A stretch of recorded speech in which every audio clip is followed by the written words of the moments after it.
they be switching up like seasons. I'ma keep it real just for one reason. Amen, kill all my demons. Diamonds dance when we hop in the pants while I'm talking. I got niggas that clean, nigga check it, the check walking.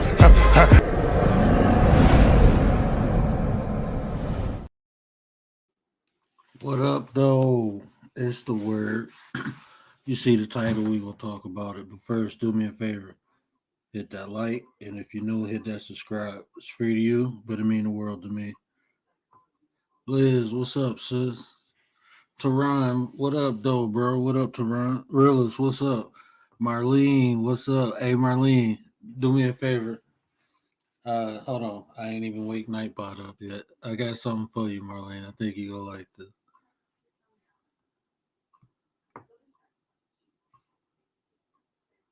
Okay, should have woke up.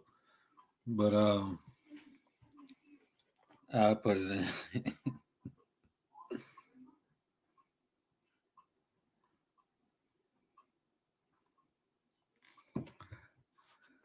Nephew, what's up, sis? What's up? What's up? Let's see if Nightbot woke up for Marlene.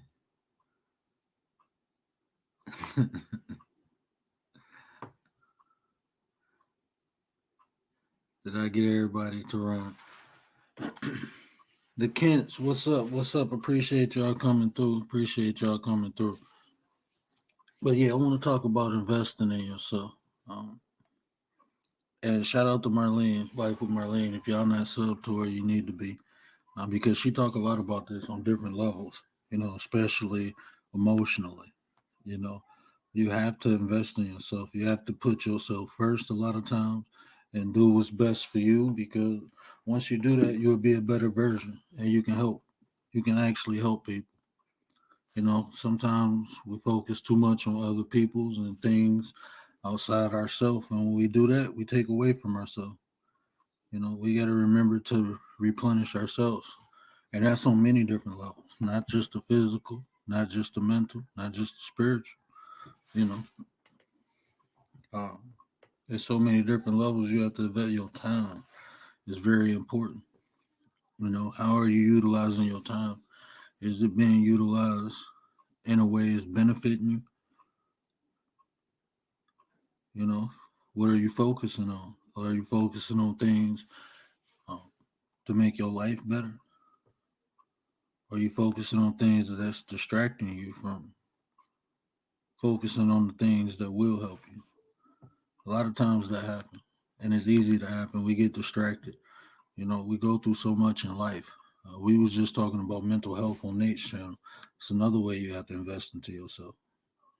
We all need to check our mental health.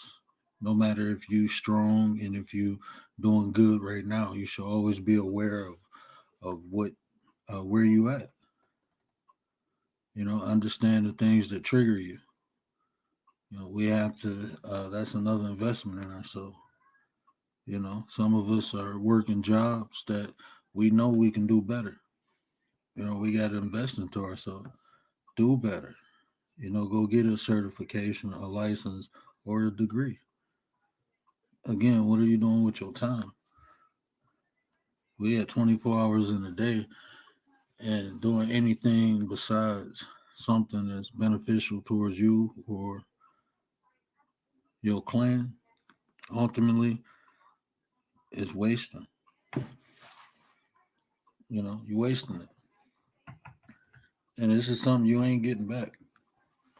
You don't get time back. So it's important.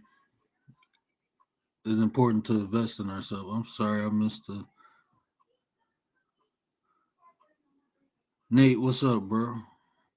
I don't know how my chat gets stuck at the top like that. Latonia, what's up, sis? Hey, y'all can Tay, what's up, sis? Tay Eats. Tay Eats. I know y'all heard about Tay Eats. Hey, you can drop your link in the chat just by typing exclamation point and word. Nightbot will drop your link. I'll be reading.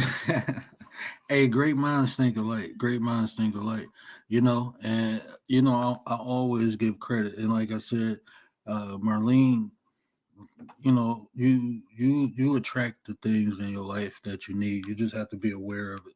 And a lot of times it's people, you know. And it's been a couple times where I clicked on Marlene video and she said something I needed to hear, you know. And like I said, she talks about a lot of this, investing in yourself. She gives you different ways. She tell you different reasons why you should do it. So even this conversation is definitely inspired, by Marlene, inspired by the conversation that we just had in Nate's channel, right? I'm talking about mental health. We have to invest in ourselves, and like I said, life go throw curveballs at you. It's go do, um, life is rough. Is I'm not gonna use that word, but yeah, life is rough, and a lot of times we are strong enough to weather it. But even the strongest people need a break. We all need a break. So getting a distraction from everyday life. We watch movies, we relax, we go on vacation. That's fine. You're supposed to do that. You know, but what happens sometimes people get lost in that. And I'm speaking from personal experience, right? So it was a portion of my time in my life where I was depressed, and playing a video game took me out of that depression. Like, I wasn't thinking about it, I was focusing on something else.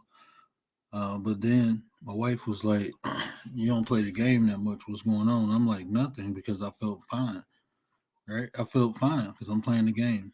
Everything that was bothering me was gone. But then I realized, like, you know, I'm wasting time. Instead of fixing my problem, I'm ignoring it. And now I'm running away from it. And I'm using something as a leisure to do it. So I snapped out of it. I did that for about a month. Then I snapped out of it. And I went and got the help I needed, and it wasn't a psychologist or nothing. It was my insecurities. So the things I was insecure about, I fixed it. And when I say the help I needed, I just needed to feel that I was still able to do. Um, and this wasn't like a video game. This was on my phone. This is like when I first lost my sight, and when I started getting better, it was like, I was depressed because I can't do everything that I used to do. So this is like under a year ago, or a little bit over a year ago. Um, I just sat there and played the game on my phone all day because that's all I can really see. So I'm like, no, I went and got some glasses so I can see the computer. Everything I did was on the computer. Selling life insurance, I was doing it from home. During the pandemic, we weren't able to client, and that was a blessing for me because that made me get licenses in different states. So I got certified in 7 different states. So I was selling life insurance everywhere. I couldn't see the computer,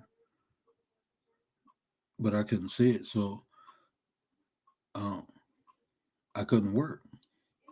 And that was depressing because I'm used to that's part of what I do. I'm a man. I like making money. So I got over it. Went and got glasses. Went and did some other crazy stuff just to build confidence up. But I did, and now I'm here. You know, now I'm here talking. But you have to you can't get lost into the distractions. It's good. You need it. You know, especially some of us work and you got a family and you got life, bills, school, just life in general. So sometimes you do need that distraction, and that's okay. It's just don't use that as a vice. Don't use it as a crutch.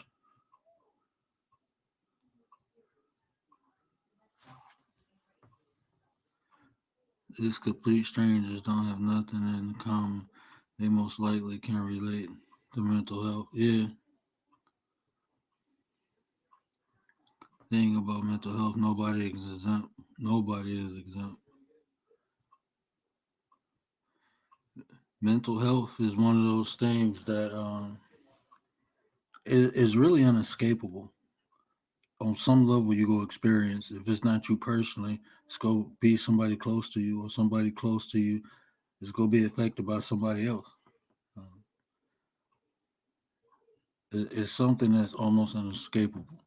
So with things like mental health, it's just better to be educated. It's better to be educated and aware of it, you know, because at any time, people, when you talk about mental health, people look right past depression and stress. And like I was saying in Nate's chat, depression is like a gateway to suicide. Stress can be too. Yeah, I remember when we first got these casinos in Detroit. I can remember when we first got them. I'm talking about in the first 3 years, right? It was people coming from everywhere, coming here gambling, and it was people like we had a influx of people jumping off of bridges, like the Belle Isle Bridge, the bridge to Canada. People was jumping off of people committing suicide. It wasn't common, and then you find out these people was from out of town. It was people coming in here gambling, losing the the deeds to their homes, losing the pink slip to their cards, and they committed suicide because they couldn't go back home. They didn't have no home to go back to. Their gambling addiction got them. They lost their house, and these wasn't average people. They was losing, coming with like 100 grand, losing like 300-400 grand. So imagine taking a trip, coming back home, and telling your wife you got to move because you lost the house. So these people was committing suicide, um, and the stress and depression. I mean, that doesn't make anybody stressed and depressed. Those are addictions. Addiction is a form of mental health. So that's why I said mental health affects people on all different levels.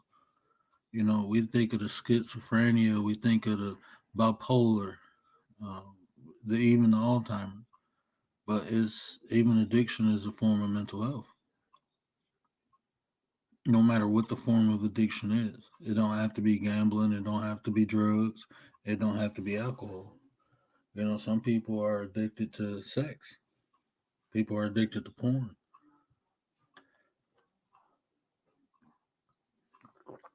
some people addicted to food, people are addicted to attention.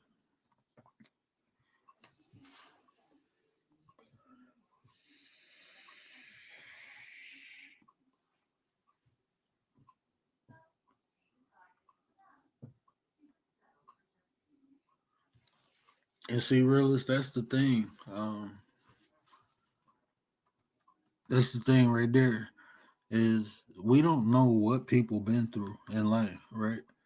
And this is why it's the little things that we can do and we can teach others to do, right? It's just showing a little compassion, just being nice because that's what you're supposed to do. These are the things we can implement at home. These are the things we could teach our kids, our cousins, our nieces, our nephews, our aunties, our uncles. These are the things that we need to talk to our family about, right? Even this whole conversation, investing in yourself. Uh, we are just even people coming together. We got 13 in the building, just 13 people coming together, talking about something positive, right? That means we are the people who have influence. We are the people who have a voice, who talk, who care. We are the people who do that. So it's going to take people like us to implement these things at home. You start on the macro or the micro, you start at home. Everything starts in the home. We have to make this the new normal, having a high social intelligence, being able to communicate, being aware that now we are not only the physical, but we have to feed our mental and our spiritual. All three are important components, no matter what you believe in. We have to encourage these conversations, the same ones we have online. We got to encourage the same conversations at home. And I know many of us do. That's why we're here doing it. But this is investing into yourself. This is how you do it. You seek the knowledge, you get the knowledge, and you pass it along. We all learning from one another. Every time I go to someone's page, they shouting somebody else out. They always talking about how they had fun or what they learned. So the circle is good.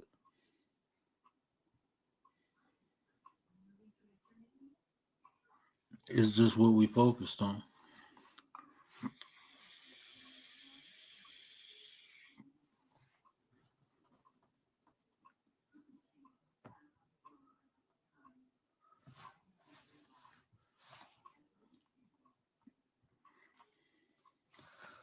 I think people don't know their house was foreclosed because one of the habits. Yeah, sheriff's told them to get out. Yes,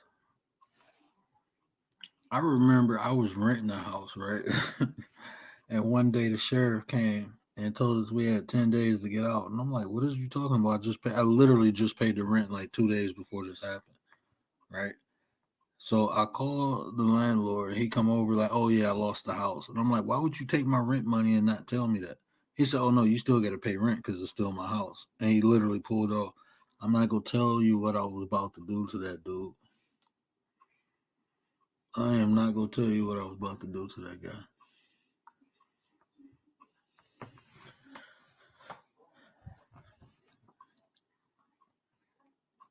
And poor mental health, it destroys families. That's why I say it's important to invest in ourselves, and it's on many different levels. We got to do it financially. We got to do it um, with mental illness. We got to do it with education. It's so many different ways we have to invest into ourselves. I think about how much money I spent on designer things, right? And it's so funny, like when I hear people use that against people now. Oh, don't nobody wear that, or that's out of style, or that ain't name brand. I be thinking, like, you know how stupid you sound. You're literally taking care of families. I can see if you had some stock in it, then we can talk about it. I know some people who got some stock in Gucci and they don't even wear it. Nike, they don't even wear them. And these wealthy people, they don't wear it. They just got the stock in it because they know people go buy it.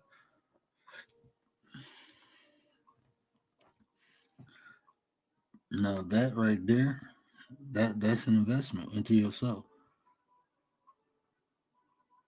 You know, people, material things, they come and go. Um, that's just what happens. So you have to understand what has value and what doesn't. And name brand things don't have value. Gold, silver, stocks, bonds, stuff like that has value. Real estate, all these things have value that appreciates over time. Just understanding that. I mean, Dre, what's up, brother? Hold on, I gotta go back to the chat. Real, is you talking to me? Yeah, that happened, bro. Yeah, 2 days, bro. I paid the rent, bro. I paid the rent, and 2 days later, I hear this pounding on the door. Like, what the hell is that? Sheriff was like, y'all got 10 days. Bam, gave me paperwork. And I'm looking like, 10 days? Hold on, bro. How long this been going on? Yeah, I had 10 days.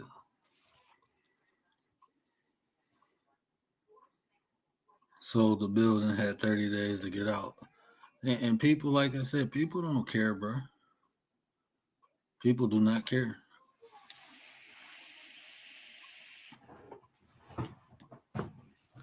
Even that, I tell you this, I'll be 100% honest, and this is, um, I am very bad, and it's not that I can't sell stuff. Is I put, I put my every time I get a sales job, I always, um, I help people. So it's like when I was doing real estate, I used to always get clients that I had to work with. Like I'm trying to help them get loans. I'm trying to help them get into programs. And I had other clients, but it's like it was all the ones I put the overtime in. Like I invested so much time and emotions into, like fighting for. I didn't really get paid for it. I probably get like $1,000, $2,000 check for it. It was, but them was the people who I felt like needed me the most. Those are the people I seen other agents turn down. Some people I couldn't help. Some people I can only help rent. But that's one of the reasons I did real estate is because that's a huge investment. You investing into yourself. When you, if you think about, um, like when me and my wife first got married, right? We moved into an apartment. We was paying $1,500 a month, right? Now my mortgage is under $1,200 a month. But the thing is, um, when I pay my mortgage, I'm investing into myself. So not only am I paying cheaper for a mortgage than I am rent, but I'm investing into my home. I'm building equity into the home that if I need to borrow, I have access to it. Not even if I have to borrow, but um, I can sell the house. Right now, I can sell it for almost twice as much as what we, got it for. So that's me making money. When you rent, you just putting money into somebody else's pocket. So just having that knowledge and information and the resources to accomplish that um, is priceless. And it's people to this day who, still thank me, you know.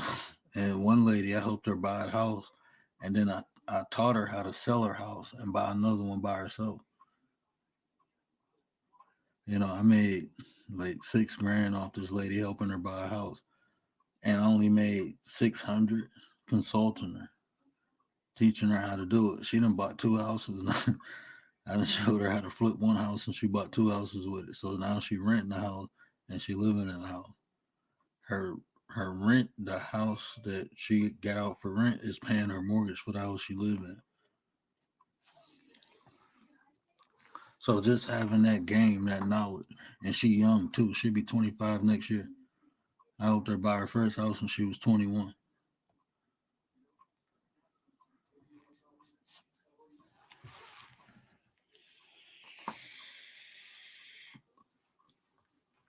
Young black girl. Now she doing like consulting real estate investment. Like she consulting, but she got her little rental property and she helping other people, like consulting other people just off of what I taught her. No degree, no no license, no nothing. You don't need none of that. You just need the knowledge. You need the knowledge and the opportunity.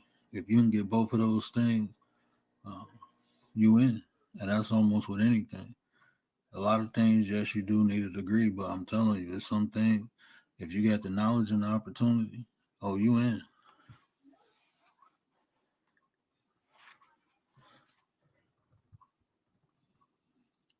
Nets, what up, sis? Jerry, I believe I greeted you, bro. What up, brother? Hey, that Lomachenko Devin Haney fight coming up, bro.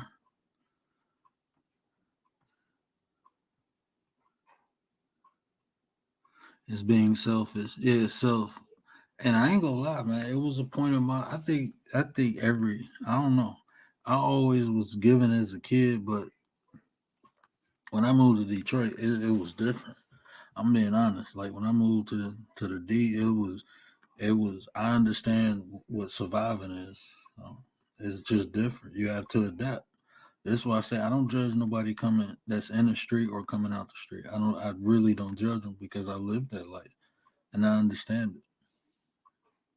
And me judging them ain't gonna help them. So when people be ready to transition or want to know how or how to get out of it, I always talk to them.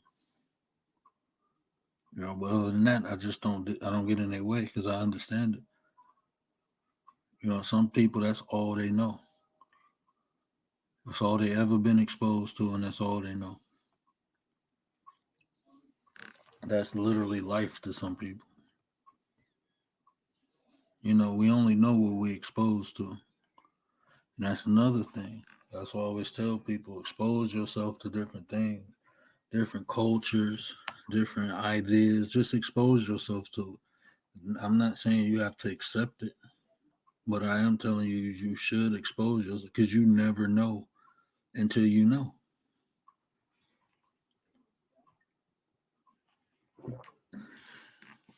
Look, man, the world is so big. It is so big and so vast. It's so many different. Like if you just think about different cultures, right? With all different cultures. Like if you think about this, is we in the United States, right?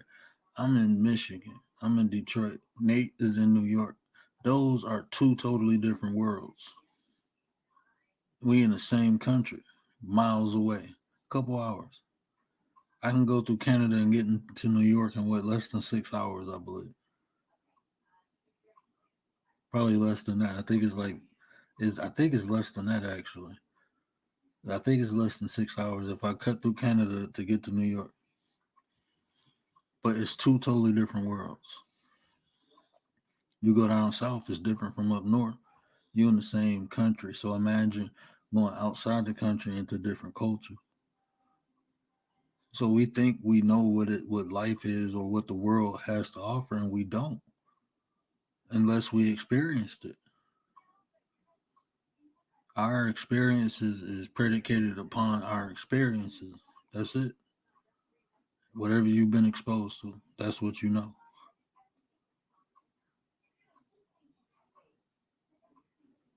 I mean, that's just on land. Think about it. Even in the water, they haven't explored the ocean. They don't know what the hell down there. Space. This world is so huge. So to think that we know what it is or how it works, that's just being naive. Especially if we haven't even been exposed to different things. But that's why we have to invest into ourselves, especially knowing the history of the world. Especially if knowing that. You have to expose yourself to different things so you can learn, so you can grow. A lot of times, even depression, uh, like I said, getting into martial arts, that helped me with my ADHD. It helped me to focus. And now I don't have to be doing 3 to 4 things at once. I can do two. But no, it helped me to focus though. It gave me the discipline and the structure I needed. Not saying that's gonna work for everybody. I'm just saying that works for me.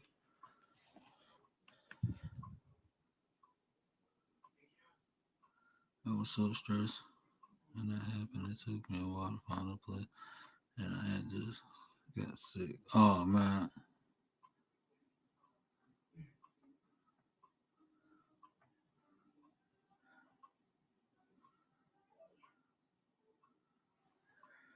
challenge yourself to learn something different, expand your horizon. Exactly, and that's what I'm saying, Marlene. Like, you truly don't know your potential, right? Everybody, we truly don't know until we push ourselves, until we test ourselves. You truly don't know what you're capable of. And a lot of times you'll be shocked and surprised because when we go through some of the hardships in life, we overcome them. And then we go back to our regularly scheduled program. We don't truly realize what we're capable of when we come over a lot of those hardships, when we get through a lot of them dark times. That's showing you your potential to conquer, to overcome. So if you can overcome that obstacle, imagine what you can do in your financial life, in your love life.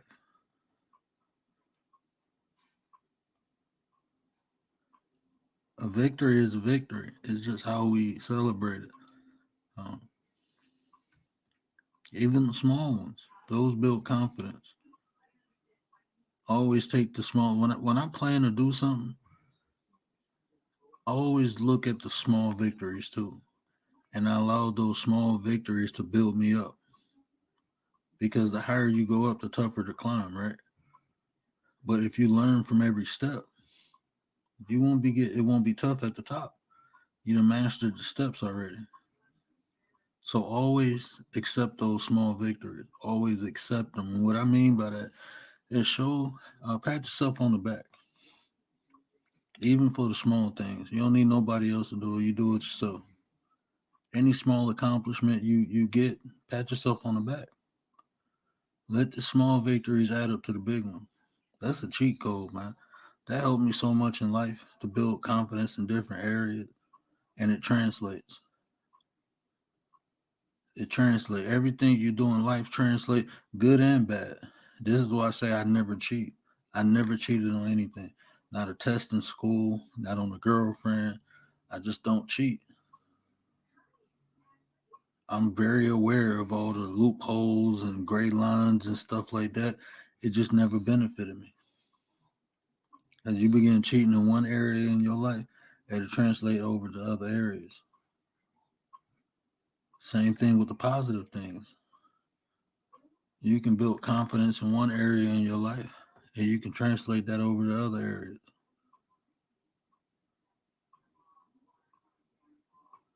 Even that pat on the back is an investment into yourself.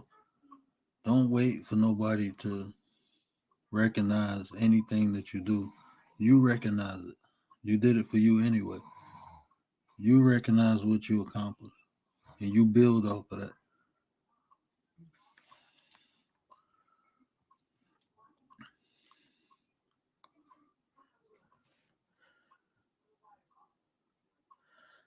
Two different animals. You know what? See, Marley, I grew up in the backwoods, so I grew up in it was the north because I was in Pennsylvania, but it was just the way we lived. It was just like my cousins in Georgia called me a hillbilly. We used to catch crayfish and play baseball with snakes and machetes. We used to throw snakes at each other. I'm talking about I'm like 4 or 5 years old, climbing trees, swinging from vines.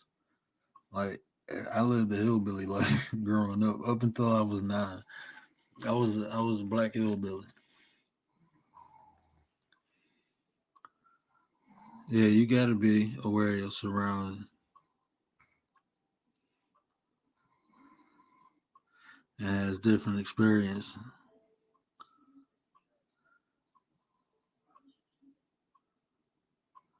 Help my first step. Miss April, what's up though? And not become the example. Hold on, Marlene, I'm letting you up right now. So, Hey, hey.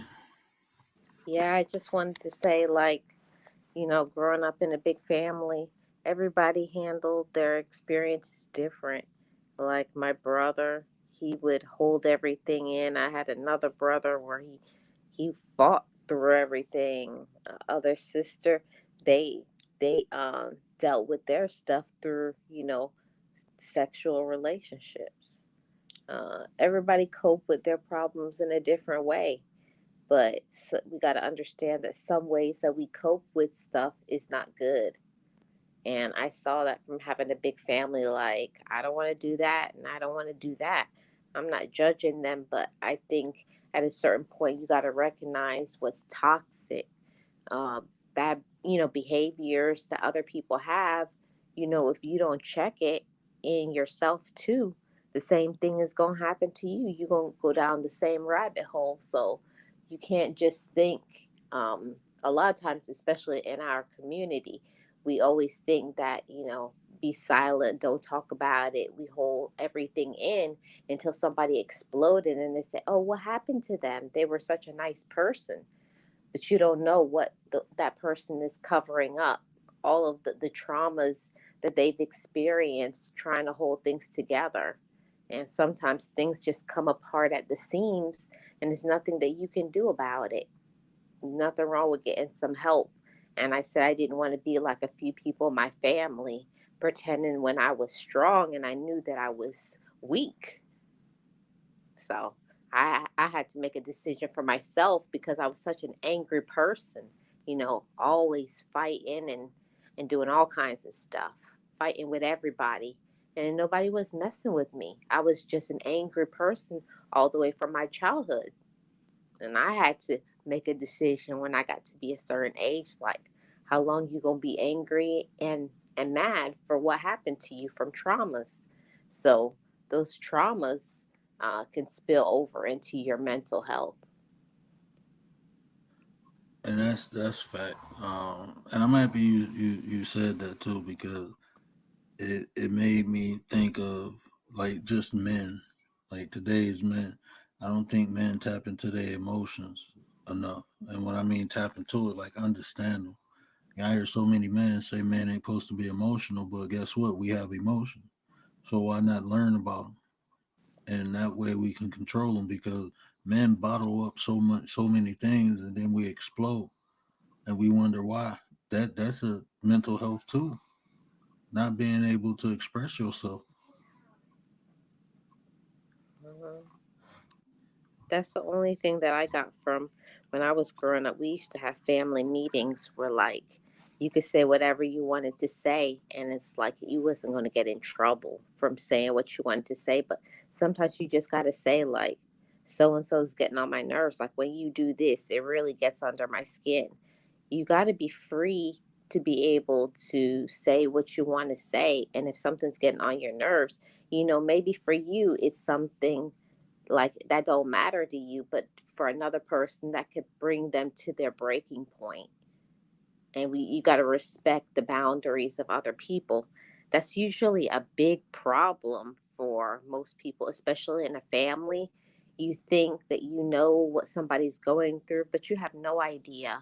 People conceal things, hide it, you know pretend like nothing's going on with them, and then next thing you find out that they've unalived themselves. And you were like, I didn't see that coming. And that's one thing. Like when I talk to Cat Daddy a lot, we talk about boundaries and how important it is, and how everybody got different boundaries. What affect me may not affect you, and that has to be respected. Like you said, a lot of people in families, on in real life and on here, people are selfish, and a lot of times they just think about themselves and what their boundaries are, and they don't take other people's boundaries in consideration. You know, that's why I always say I don't do anything with malice. So I'm always open to people telling me how I made them feel. I think people need to be more open to that. Okay, just because you don't think that's bad, you don't know what this person been through, this person life experience. That may be a person's trigger, and just because it doesn't affect you, don't mean it won't affect someone else. So I think that's important to understand everyone's boundaries, especially when you plan on having some type of interaction with them. You know, um, and that can go a long way. Yeah, and I was listening to your previous live where you were talking about something similar like that. Like, you could have two people in your life and they're doing the same things, but the way one person does it, you can tolerate it, and the way somebody else does it, the same thing, you can't tolerate it. And I had that in my family. Like, two of my brothers, Like they'll do the same thing to me, but I can take it from my younger brother because of his personality.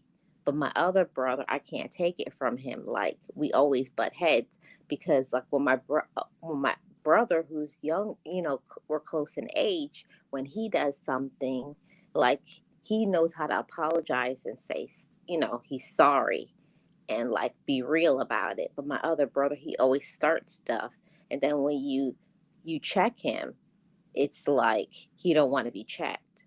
So I can't. That's why we always butt heads. They do the same things all the time because we're blood. We know each other's triggers and stuff. But when my older brother does it, I can't take it. But when my younger brother, when the brother who's closer to my age does it, it don't bother me. It's crazy. And see,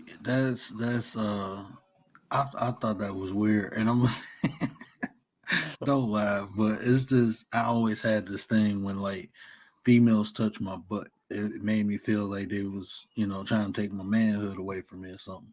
But when my wife do it, it's like, oh, it's cute, and I'm like, that's weird. And then I noticed it was other things, like you said, with my sisters. Um, we joke a lot. Um, I grew up with three of my sisters, but I got three other sisters, and the baby sister who I'm no longer in touch with because of what happened to me. She was part of that, but when she used to joke, I didn't like it because I didn't. It was condescending. Like when everybody else joked with me, even if it like kind of touched my buttons, I know like they don't mean it. But when she did it, I felt like she mean it. So I never let her joke with me. Like, don't play with me. Well, everybody else do it. Well, you can't because your intentions, I don't know. Mhm. And I think that's probably the whole vibe I have with my older brother. Like when he does things, I feel like he's trying to be malicious with it. And he's like, "Oh no, I was just kidding." I was like, "No, you weren't." And see that I'm telling you, it be like that. And I couldn't understand why, but then I understood. A lot of times is you are aware of people's intentions, even if it's on a subconscious level. You can feel the difference. That's the conclusion I came to, and the more aware I became of it, the more factual it became. It's because I couldn't understand why two people can do the same thing, but it affect me in a different way. It was because I understood like one person's intention wasn't out of malice, and the other person I just wasn't aware. So that's what made me feel uncomfortable with that person doing Yeah. And I just want to address what the word is saying. He's saying the whole thing about men shouldn't be emotional, the criticism we get for actually showing emotion at times. I don't really think it's that. It's for me, I can't speak for all women, but it's not what you say, it's how you say it. See, my other brother, he knows how to like talk to me, but my other brother, he'll wait until he see like I'm stressed out and like try to get me like a uppercut. Like he knows I'm upset about something, and that's when he'll come and start something with me. Like he's just and he thinks it's funny, so it's not about showing emotion. It's about you got to know your people and you got to know like now's not a good time. Now's a good time. Like respectfully, the same thing I do to them. And if somebody don't know your okay, if somebody knows your boundaries and like, nah, it's not a good time and you still go and do it, don't do it like it's funny because that's not funny. It's not cool. it. Yeah, I think he was addressing the comment that I made when I said men need to show more emotion. And he's saying Oh, like men get criticized for that a lot. Yeah, I even heard men say that. Who panel was I was on someone's panel and we was talking about man should now I don't believe man should is a time and place, but what I'm saying is they should be aware and embrace because like I tell women like some women be like I want a man's man, I want him to be hard and this and that. That's cool, that's what men are, but the stigma of men being emotional It's similar to the mental health. You know, if a man shows emotion, then he's soft. But women want a man to be soft at times. You want affection, you want to feel love, you want but if men are from a little kid, you know, they tell us don't cry. Men don't cry, don't cry. You know, just from a little kid they tell us that. You know, so you grow up kind of hard, like, and then by the time you get to a woman, you don't know how to show emotion. You don't know how to show affection, and a lot of times, you know, that's why men had the mother complex. You know, because they grew up without having that emotional connection to their mom, and that's yearning. I mean, you yearn for that as a man to have an emotional connection with your mother. Yeah, so a question that I have, when do you make a decision to change that? Because, we always talking about relationships and everything, and they always say that, a woman is to this or to that, but also, it becomes a problem in a relationship when you're trying to communicate as a woman, and then the men, it's just like it's nothing. It's just like, what do you call it, like deer in headlights. They're just looking at you like, can you express something to me, say something? I don't understand. That's kind of like a turn off, a buzzkill for me. Like, you gotta be in a relationship and be able to express yourself, like, without, like, no shots fired at each other. Like, it's supposed to be a safe space for both of you. Right. My bad. I was looking at that troll. They got him out of here. I was looking at my phone. I seen it pop up here. But that's fact. And like I said, like I can only teach my son what I learned. So I'm teaching him from a young age to express his emotion. So they have an emotional understanding. So because like I said, I'm fortunate. You know, I had a great mother, you know, who showed me love, and she taught me how women are supposed to be treated. So I looked up because I had that, but a lot of men don't. And like you said, by the time they get to a woman, they can't even communicate with them. Women are emotional. You know, we have to understand that. And as men, you have to tap into your that at times. That's why it be logic versus like the young guy I'm mentoring. Uh, don't kill me, Key. But you know, him and his fiance was having problems, and it was communication. You know, he thinking logical, she thinking emotional. And I told both of them they have to vice versa the way they thinking. You have to understand the way he thinks. You have to understand the way she thinks. If y'all want to properly communicate, you have to speak to him from an understanding, a level that he understands. You have to speak to her from a level of understanding that she understands. That's how communication works. I can't talk to you in Spanish if you only understand French. So if I'm talking logic and you talking emotional, it's two different languages, two different concepts and understanding. Right. So I mean, men, I'm just being real. Men, if you want to understand women, you have to tap into your emotion. You have to meet them at a certain level, especially when certain things going on. Like my wife, you know, she just had two kids in the last 3 years, so she gained weight. So when she says she feel, you know, she don't feel pretty or she gained weight or stuff like that, I can't be like, you know, I can say, okay, you look beautiful and stuff, but that's not what she needs. She needs that, but she needs reassurance. She needs motivation. You know, that's what I'm supposed to supply her. You have to make that emotional connection and understand what your spouse needs. And if you ain't willing to do that, you with the wrong person. If you ain't willing to compliment the person you with the wrong person. Yeah, and I would add to that. I think when you get into a good, healthy relationship, and about communication, I can just say from my version as a woman and my awareness right now, if you're in a good relationship, As a woman, you have to say, like I'll say, right now I just need to vent to you. So I'm not looking for a solution. Like I'm like it's vent time. So that's the time for you to listen.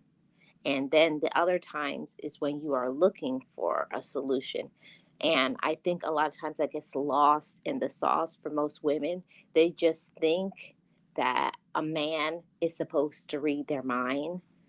And I was fortunate enough to learn that in therapy that you have to, if you want to make your partner happy, you have to be able to express what you need because men aren't wired that way. And I think we take it out on the man a lot because we just think that they think like we think, and we're two different beings. So I had to learn that, and I found that my relationship is much better. Most of the time, women, we just are used to when we talk to other women, that we can go back and forth like it's vent time, it's solution time, and just a woman just understands that. But a man, like most of the time, how you're wired, you only are thinking about a solution, and sometimes you don't want a solution, you just want a soft place to fall. I wish I knew how to work my soundboard because them was bombs, Marlene. You just dropped, and you absolutely right. Because I'm gonna be honest with you, me personally, I study my wife. I study everything, so I figured that out. But a lot of men ain't gonna figure that out because they not gonna do what I did. So women, you have to tell your partner what you want because she right. We don't think like y'all. What you think we supposed to know, we really don't know. It's still sometimes my wife, like I know her, so I know what she wants. I call her out sometimes. She'll do something like this. Oh man, where did I leave my charger? She only saying that because she want me to go get her charger. Right? She know exactly where she left it. She just don't want to go get it. She want me to get it.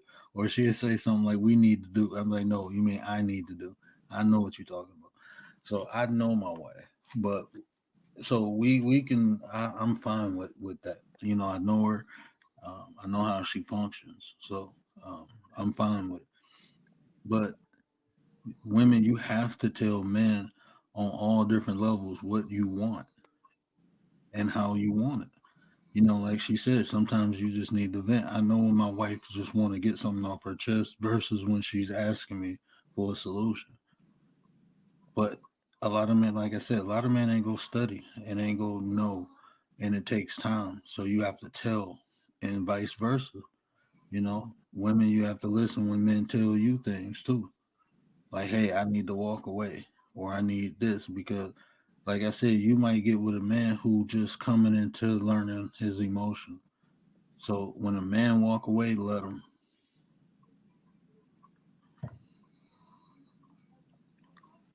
Yeah, because I had to learn that, you have to, as a woman, like nobody really teaches you this because just how men don't get, how men get as a boy, you don't express your feelings and all that kind of stuff. As a woman, we're only taught really to be like a servant, uh, cook, clean. But what about all of the in between? So we have to also learn on other levels how to deal with men.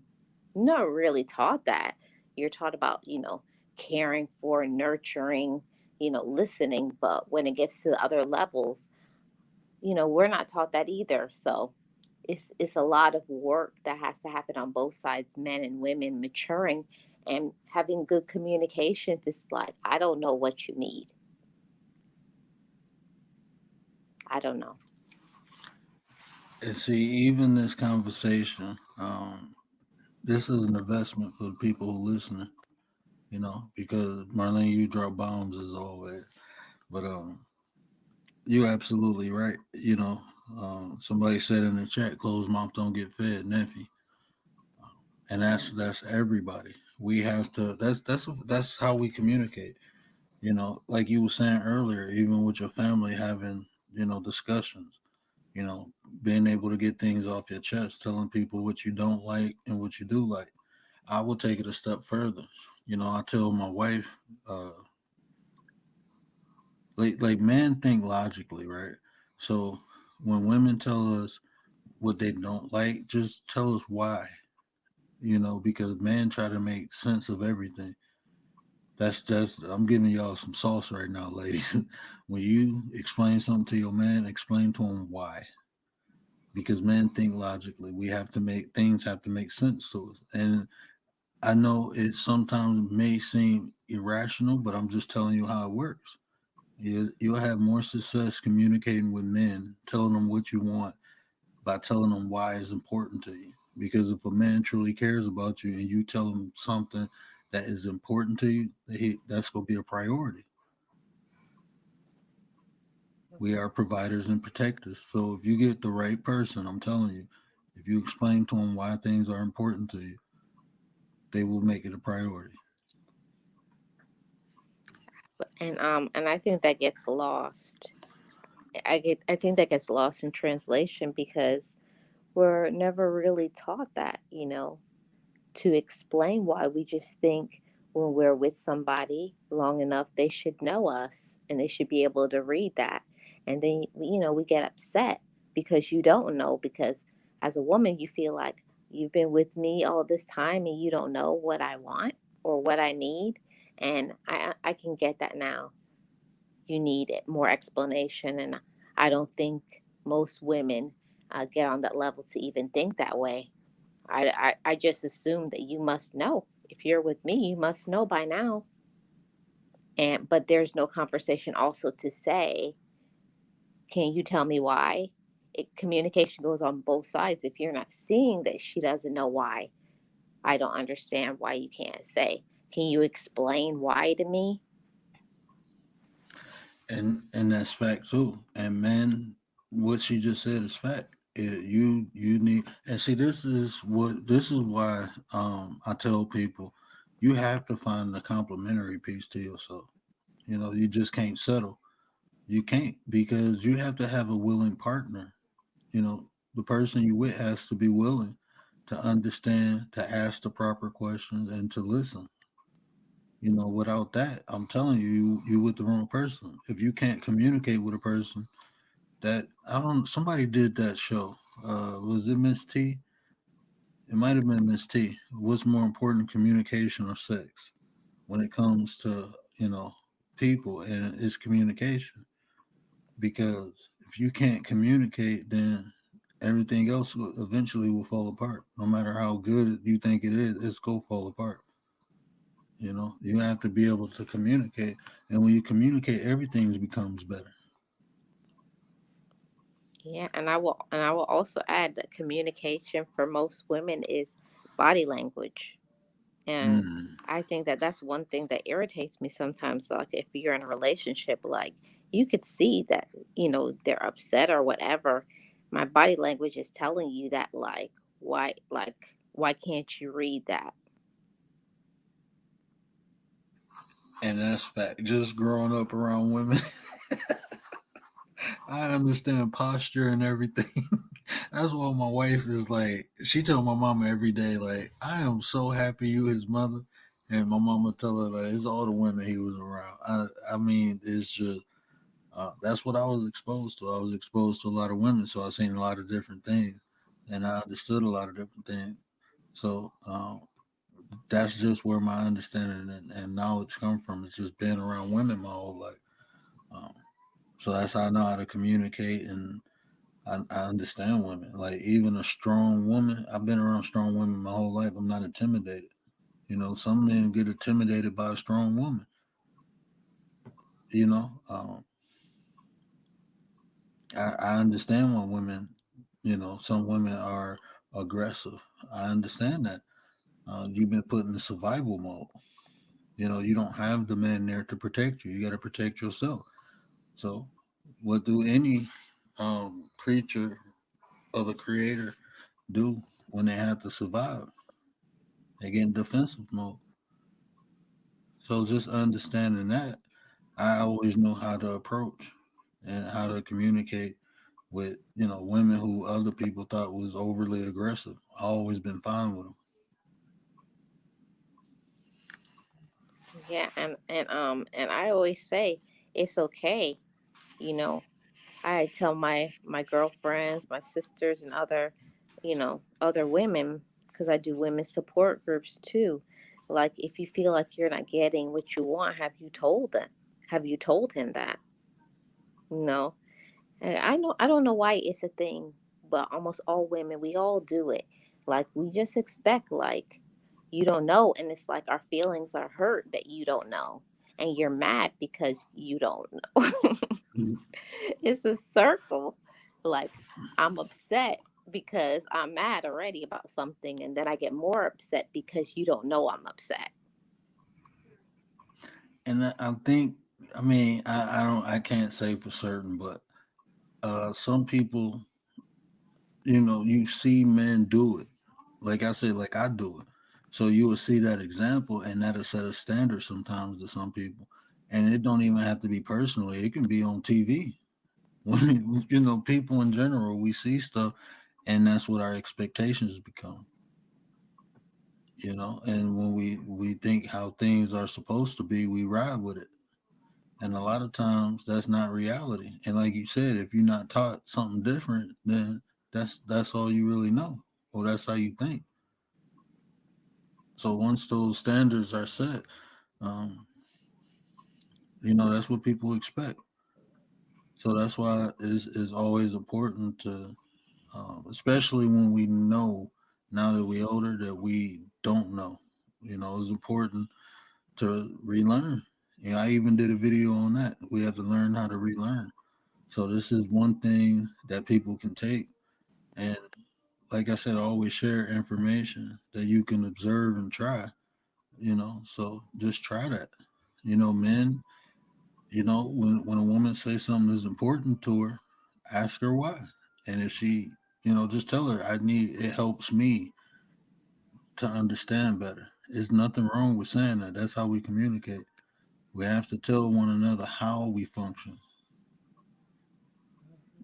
So just tell the woman this helps me understand better. And women, when something is important to you, tell the man this is why it's important. This is important, and this is why. There's nothing wrong with that. If you desire something in life, you have to speak it into existence. Yeah, because I know a lot of women who will stay and be mad and, have a whole temper tantrum, and all of it because they didn't communicate what they're how they think, how they feel, and they feel that they're not loved and understood. And it's quite the opposite, that that man could be feeling like he's doing everything that he needs to. And that's why, problems will start to exist in the relationship, because one thinks he's doing such a good job. The man thinks he's doing such a good job in the relationship because he's holding it down financially, and things could be going good sexually. But if you're not getting into the mind of a woman, I will tell you something. Free game. If you can get into the mind of a woman and stimulate her mentally, emotionally, get on that side, that's the first way that a woman cheats, is emotionally. And if she's not going to get it from the person she's in a relationship, she's going to go find it somewhere else. And that's why I tell men to read that book of Karma Sutra. They don't listen to me, Marlene. People think that book is just about sexual positions, and it's not. That book was written by men for men. It's to explain how a woman functions, how to emotionally arouse her, how to mentally arouse her. That book got some gems in it, but they don't listen to me. I'm telling you. Y'all go get that Karma Sutra book. Make sure you get the 7 volumes. The first volume is how to court a woman. The second volume is the positions. The third volume is, I believe, the third volume is how to interact with other, like, women. Like, this book teaches you how not only to interact with your significant other, but how you should interact with other women because you have a significant other. You see, this book is gold. I'm telling you. Um, and they knew that back then. Yeah, that's what I learned from experience.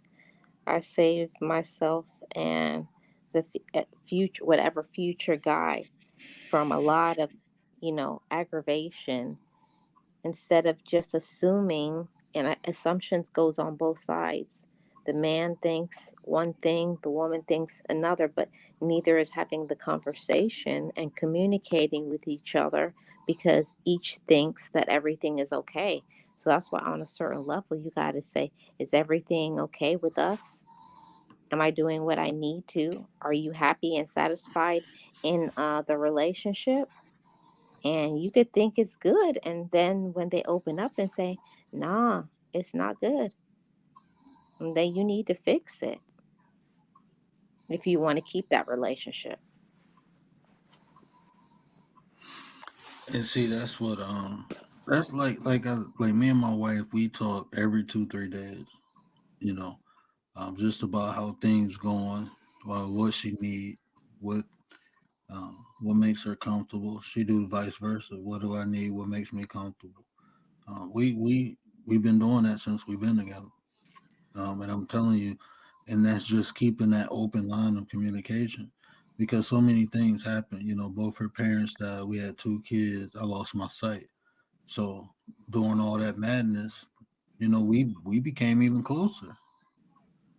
And sometimes stuff like that even push married people away. But it was because we always had that effective line of communication, and that has been gold. Even um, coming on here, I interact with a lot of women, but she's used to it because I did real estate. I'm taking women into abandoned houses or non-occupied houses. When I was doing life insurance, I'm going to women's houses, so she's used to me being around other women. But even on here, she like, okay, it's virtual.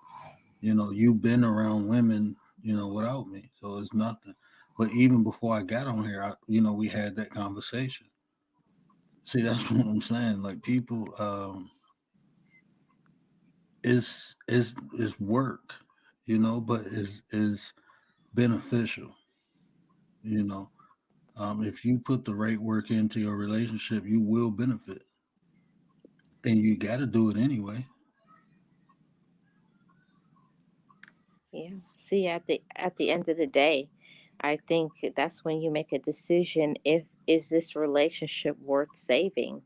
And if it's not, that's when you walk away and you go find somebody else who's worth your time. But if that person is worth the investment of you, Hmm. then you're going to do whatever it takes to make it work. And I think that's the difference. A lot of times you're not willing to open up and communicate about things because you don't feel safe in that relationship, or you don't feel like it's a person you're trying to grow with. And see, that's key too. And I take it another step further. Well, no, you're right, because dating, that's what the whole dating process is. Um, but a lot of times, I don't think you really know a person until, excuse my French, until y'all go through some shit. And then you really see if a person is there for you or not. And, like with me and my wife, when we were dating, we ain't have really no hiccups or nothing like that. 2 years after, we were married, her mother died, but she was on hospice first. And, this was during, the pandemic. So I'm like, bring her home. Just bring her here. I'll take care of her. You know, I told her to quit her job. Don't worry about it. I'll take care of it. So she could spend time with her mother because they wouldn't give her the time off. She had just had the baby. So, baby was only like, my son was like maybe like 4 5 months when her mom got diagnosed and put in hospice. So, we went through some stuff, and then I lost my sight. So it was like first I had to be her crutch, and then she had to be mine. So, we stuck with each other through the storm. We weathered it, and we came out of it. And now it's like the bond that was built through that is unbreakable. Yeah, well, I always say a relationship is a test, and some people fail the test, and some people pass it. You're either going to get Mhm. stronger or you're going to get weaker. You always find out who you're really with during a test, and that's the reason why a lot of people break up. You don't even know you were under a test, and you be like, "Nah, you failed. I'm done with you." And I like that you said that because you can even take that into like friendships too, right?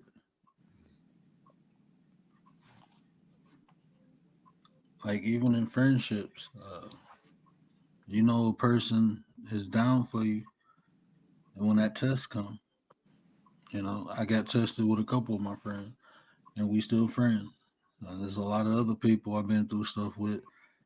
When they needed me, I was there, but when I needed them, they were nowhere around. So they could stay where they at. Mhm. Yeah, I agree with that. I really, I'm telling you, I'm sure there's a lot worse things than what I've been through, but you really find out who's your real people when you lose the people who is close to you. Nothing like death. It will change you for real. Like it make you think some real crazy stuff. And if you don't have a really good support system, it will really break you. It will really break you and put you under the ground. Together, how you doing, sis? That's cool. That's cool. Ain't no sorry needed. I'll be in the bushes a lot of times running around with the kids. So, nah, I feel you. We just happy you here, so.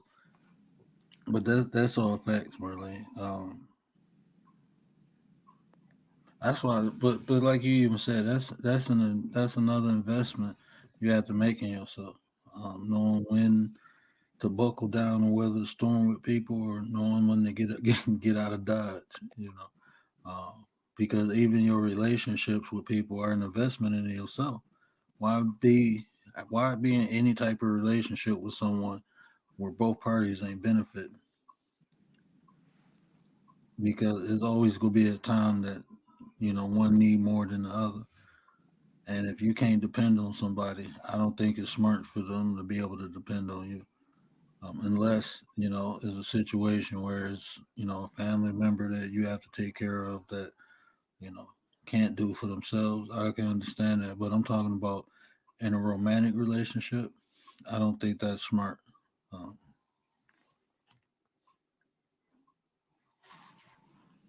Yeah, I would agree with you 100%. And I don't know. I feel like when you're younger, you just I don't know. I can't speak for everybody, but I know when I was younger, I was just selfish. It was all about me and what I wanted and what I needed. I wasn't thinking about nothing about anybody else. So I would hope that as we get older, you get more enlightenment, you go through more things. You got to learn how to change some things, because I believe that if you're with the right person, even if you don't know how to do something, you will be willing to learn how to do it in order to make them happy. Because I do believe that, it's one sided. If who you're with, if they're happy, you're going to be happy and you can elevate each other. Sometimes I'll be up, sometimes you'll be down, you know? And that's how it has to be. And most people, they break up all the time. People break up all the time because it's it's always one giving more than the other.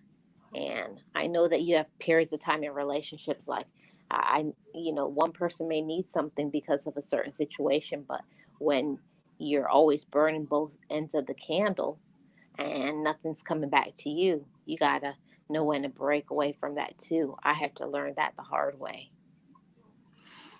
and see that right there is gold.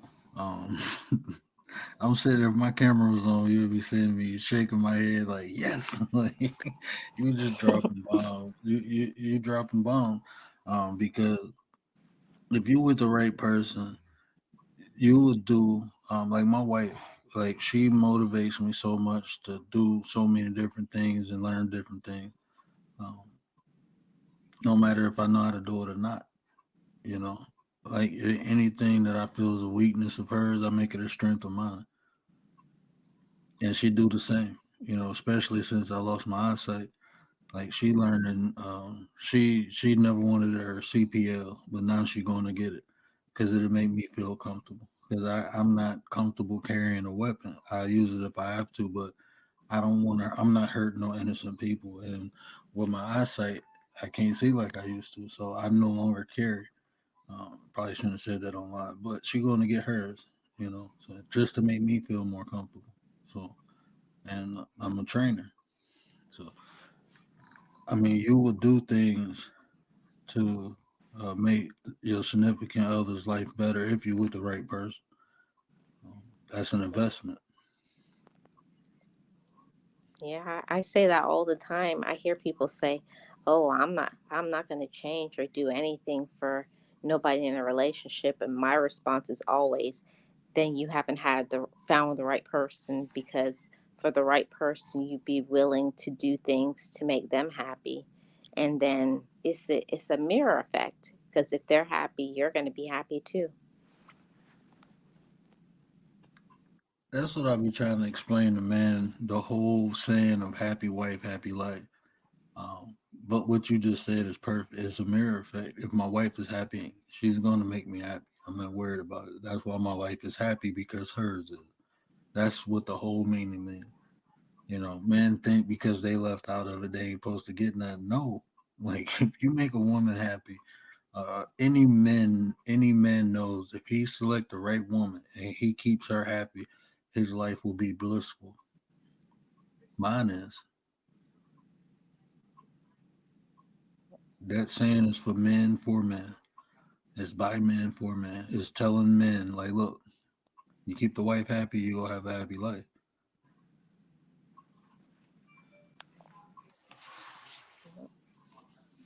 Yeah, I'm gonna hop off, but I'm gonna leave you with this.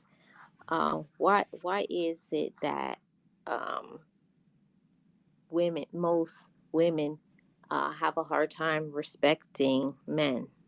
You know, when it comes to relationship, it's something I struggle for a long time, and I still struggle with as a woman. It's hard to, I don't know, like it's hard to let a man be a man, because it's like certain things like you want to cover, and if he's not doing it how you want to, you try to take over and do it yourself. I don't know.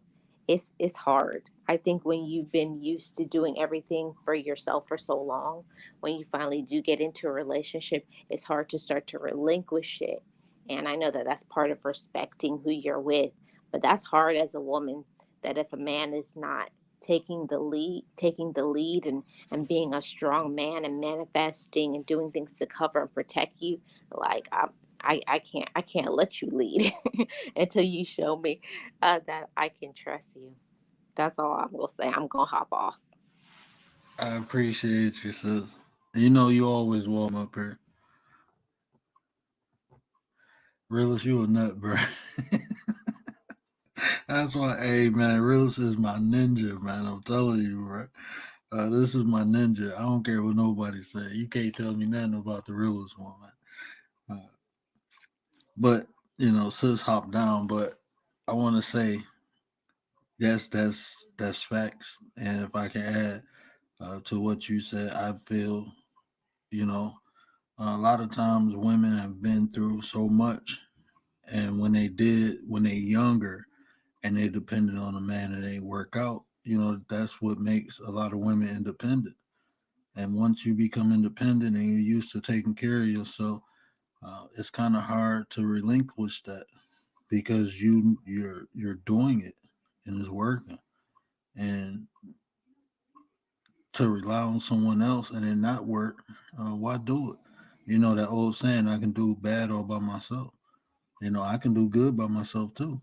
I rather if I'm doing good by myself, it'd be hard for me to stop doing that to be with somebody and jeopardize that. Put me in a situation. where everything that I done build up is gone because I got with the wrong person and they took advantage of me. Man, I done seen that. I done seen women um, stack up, take care of themselves, almost about to hit 30, get with a man, and in a matter of a year lose everything. They had their own house, their own car, had money in the bank account, and because they got with the wrong men and trying to let them lead, making bad decisions, they lost everything. I had one friend who lost everything in a matter of a year. She was a nurse for 3 years, stacking up, staying in an apartment, just bought her house. Got with this dude, moved him in. He going to school. I'm gonna help him get on his feet. I'm like, okay, that was good for about 2 months. Then she called complaining. I kept telling her, leave him alone, leave him alone. Kept trying, kept trying. A year later, she had nothing, and he left. That whole going to school thing lasted for about a month. He didn't even finish the semester of school. So women go when a woman goes through something like that, I can totally understand. And if a woman watched like her mother or another woman close to her go through that, I can totally understand. You know, Unfortunately, um, you back in the ancient days, you had to prove you had to deserve the title of man.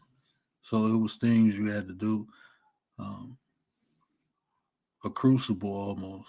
You had to be able to provide, and to even have a wife, you had to offer the family something to prove that you can take care. None of that stuff happened no more. You don't have to prove you can take care of a woman, but back in the day, you did. I don't think nothing wrong with that. There's still some cultures that do that. Literally, I need 3 goats. If you can supply 3 goats and a cow, you can have my daughter.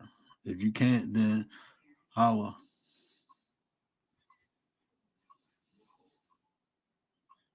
You know, I don't know. That's just my opinion.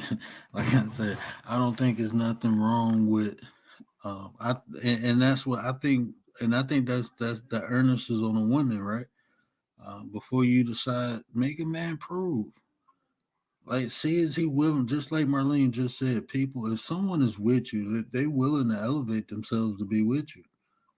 If a man really feels that strong towards you, he'll elevate himself. He'll elevate himself. Shit, I did a couple times.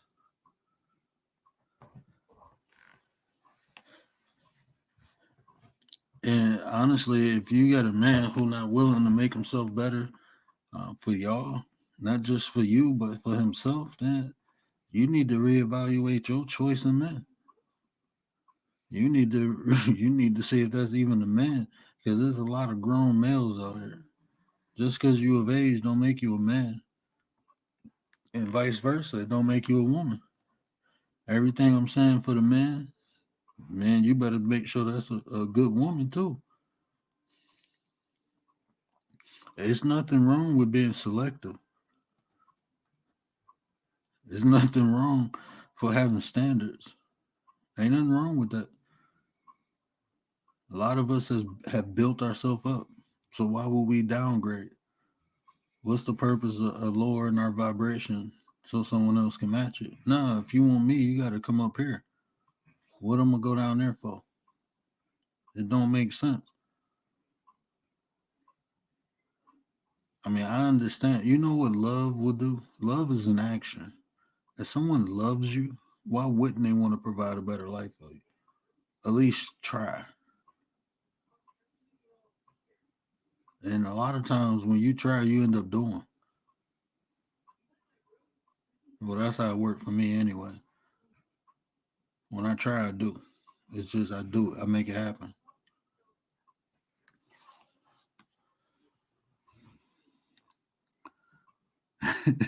Young RZA, that's the second time you said that. That's gonna be a staple. Do a background check. Hey, that's what. Hey, Marlene, no, I gotta clip that part too. Miss April was saying that. Miss April, you still in the chat, sis? Hey, Miss April was saying that last night. She was like, "Y'all need to do background checks, credit checks, make sure they ain't got nothing, STD checks." Oh man. No, you. Hey, so Miss April, that answer your question. Marlene do. She doing a background check. She doing a credit check. She doing all that, Miss April. I don't even know if Miss April's still in the chat. She was just asking that yesterday. Like, do y'all do this?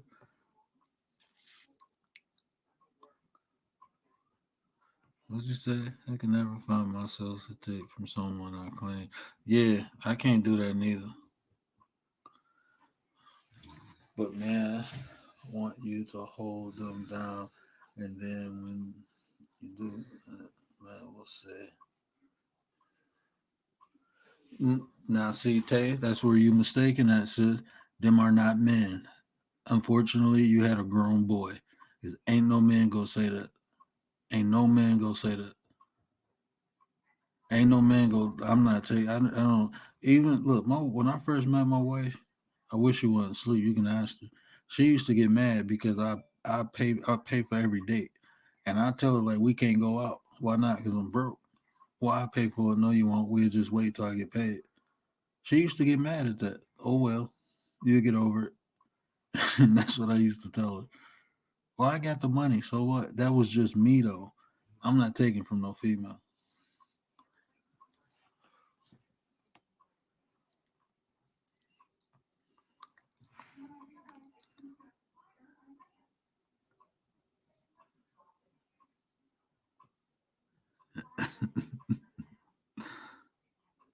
Hold on, what you say, Reza?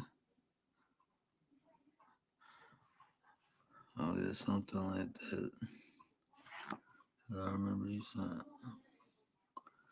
Reza said a word in the future I would marry a black Muslim woman because it is my preference. I love many races, but I want to be different in my family. I will open up to having biracial kids.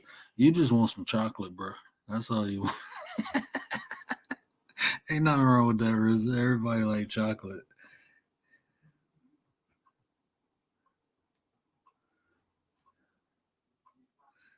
Yeah, occasionally when I say I expect from. Hey, you know what, man? That's why I got up there too, Marlene. I was like, man, let me hit this link because you know, this this is just my belief. I just believe that you know, I built myself up. You know, I built myself up from the mud, and I watch the women in my family do it, right?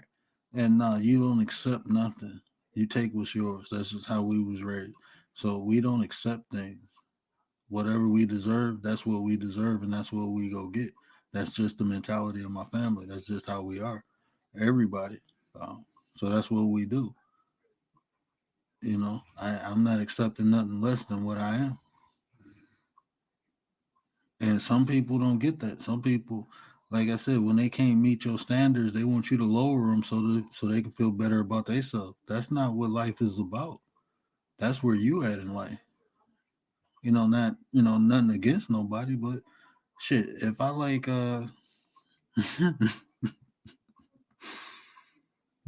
if I like Grey Poupon instead of mustard, guess what I'm gonna get? I'm gonna get Grey Poupon. I don't care if you think it tastes like mustard. It's Grey Poupon, and I like it. That's just what I like. That's what I built myself up to. Like even what I was saying earlier about name brand clothes. Look, if you like name brand clothes, wear them. All I was saying is don't make nobody else feel bad for not having them. I don't make nobody feel bad for not reaching my standards, so don't make me feel bad for having them.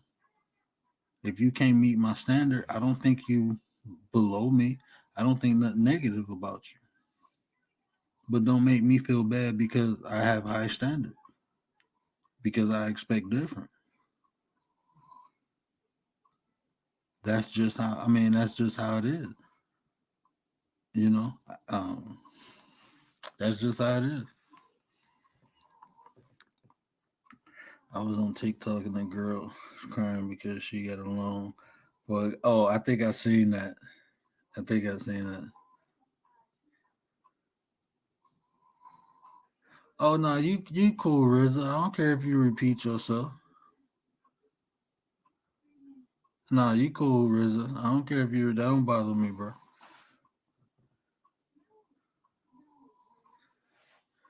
It's not solidified, yeah.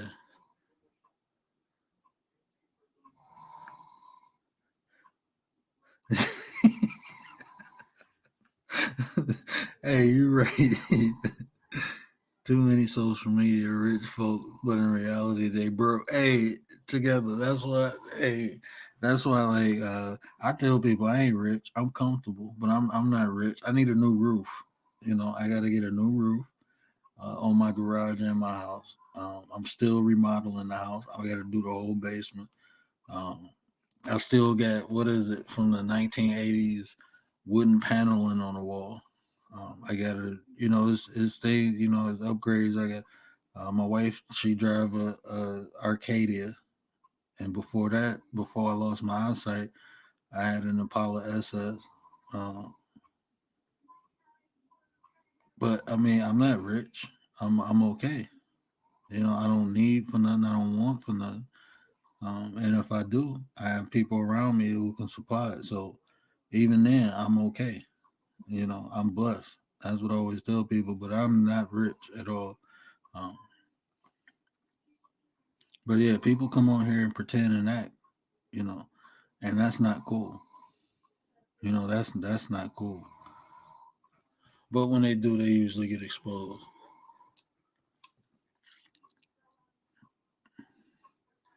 and worked hard. Exactly.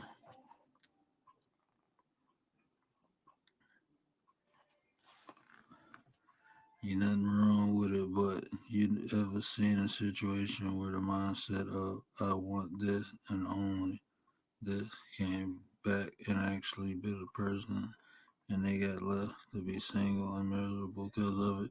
Yeah, yeah, I seen that. And a lot of times, you know how because the person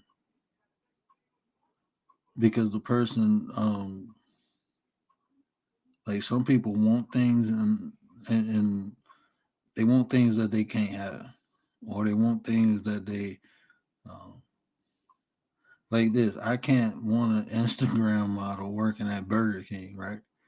Um, I seen that. The people put their expectations a little too high. They reach a little too far. Even like what I was just saying about Marlene, like she has standards, and people wanted her to lower her standards. Like, no, I don't lower my standards. Those people reaching up, trying to pull people back down to where they at, and thinking they supposed to have that because they want it, not because they earned it, not because they built themselves up to receive it, but just because they see it and they want it. I see a lot of those people, who never settle. I ain't even gonna say settle, but never elevate themselves to receive what they desire. That's what you have to do in life. You have to match the frequency, and sometimes you have to put in work.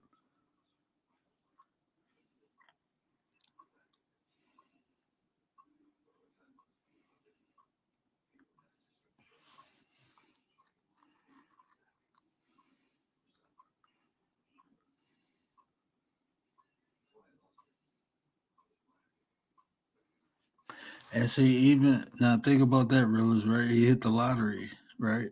But that bus driver, this is what I tell people, right? That bus driver who hit the lottery, so he came into some money, and you see him a year later. Let's talk. I talked to him in 2 years and see where he at, because a lot of times people receive things that they're not ready for. So he might have money, but do he know what to do with it? But I feel what you're saying, though. I totally feel what you're saying. Um, because I was in that situation, right? It was before I met my wife. It was this nurse, and we used to flirt with each other all the time. Um, and one day I asked her to go on a date, and she told me when I get out of school. I was about to enter the nursing program, and she told me when I get out of nursing school we can go on a date, right? So a year and a half, no, 2 years later, she found out I was dating my wife, and the guy she was dating dogged the shit out of her, and we all worked together, and like I knew he was clapping other cheeks, while he was at work, and when she found out, but then right when she found out I had my wife, she wanted to go on a date. And I told her, and me and my wife didn't make it public yet that we was dating, but everybody knew I was dating somebody because it was like women hitting on me. I'm like, no, I got a girl. So when she heard I got a girl, she was trying to hit on me, talk about let's go on a date, and I'm like, I'm not out of school yet. And she told me when I got married, she was like, I regretted that I even said that to you. I told her it was nice to know. So yeah, I see what you're saying on that aspect too, because it happened to me. I was the bus driver. Yeah, I was the bus driver, bro. So I feel what you're saying.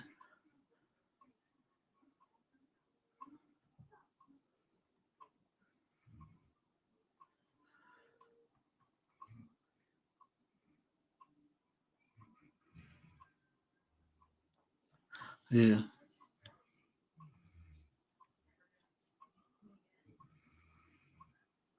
No, but I have to show that aspect of realist comment too, because um, sometimes what might not look good today might look good tomorrow. So I guess realist just saying don't count out the underdog. Because that you might be the person to make them elevate. Not telling y'all to take the risk, but I'm saying like um, that's what my wife did for me. You know, first 3 years we was dating, she made almost $15 more than me.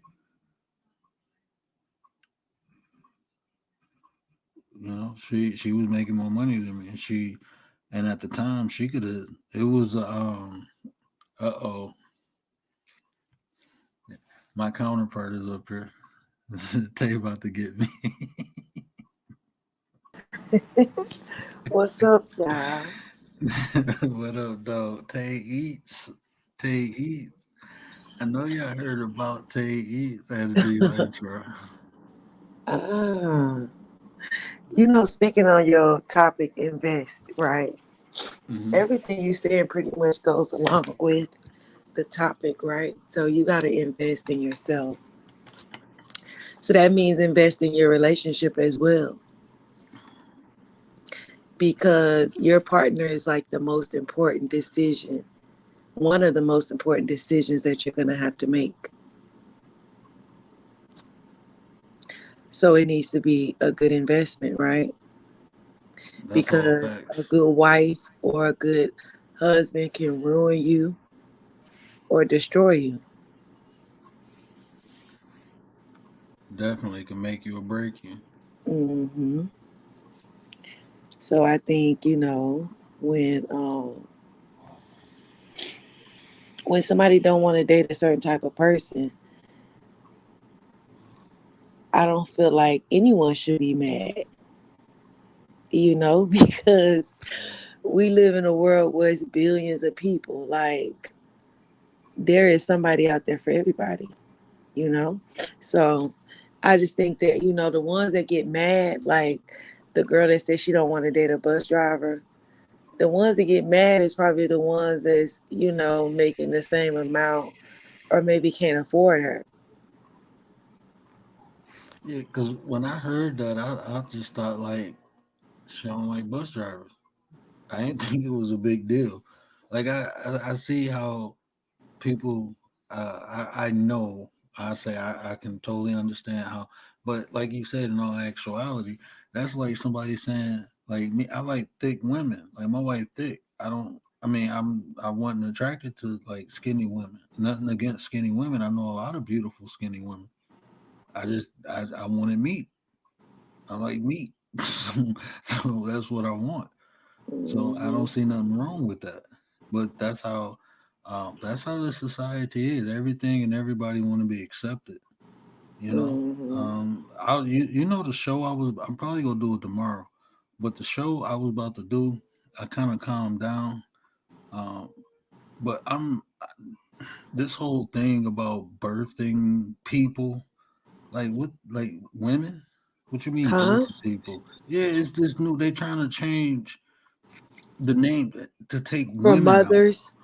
Yeah, birth. Yeah, Oh take out yeah. mothers for birth. Like that Instead kind of of using, yeah. I seen that a while back. like. Look, I don't care what nobody do with their life. Do what you do, but don't bother nobody else. And I got a problem with that because this society is slow. And I did a show. Um, and I was supposed to do a series. I was supposed to do a 4-part series to it, but the I forgot the name of it.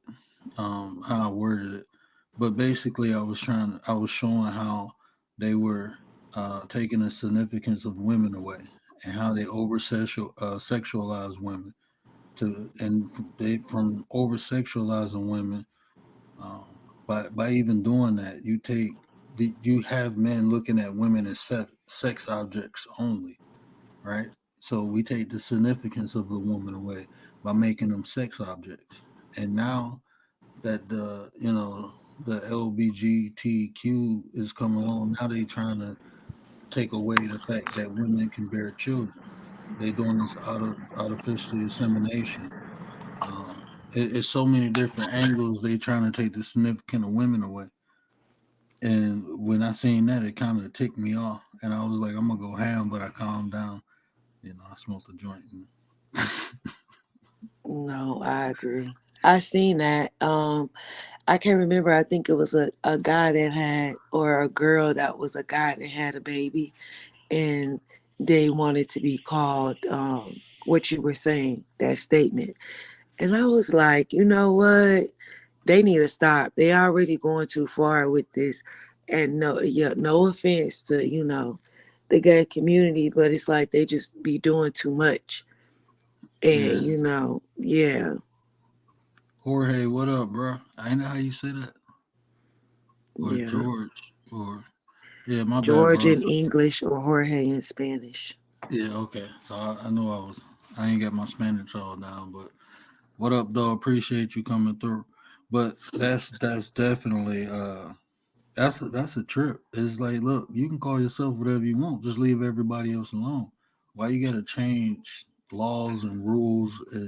No, man.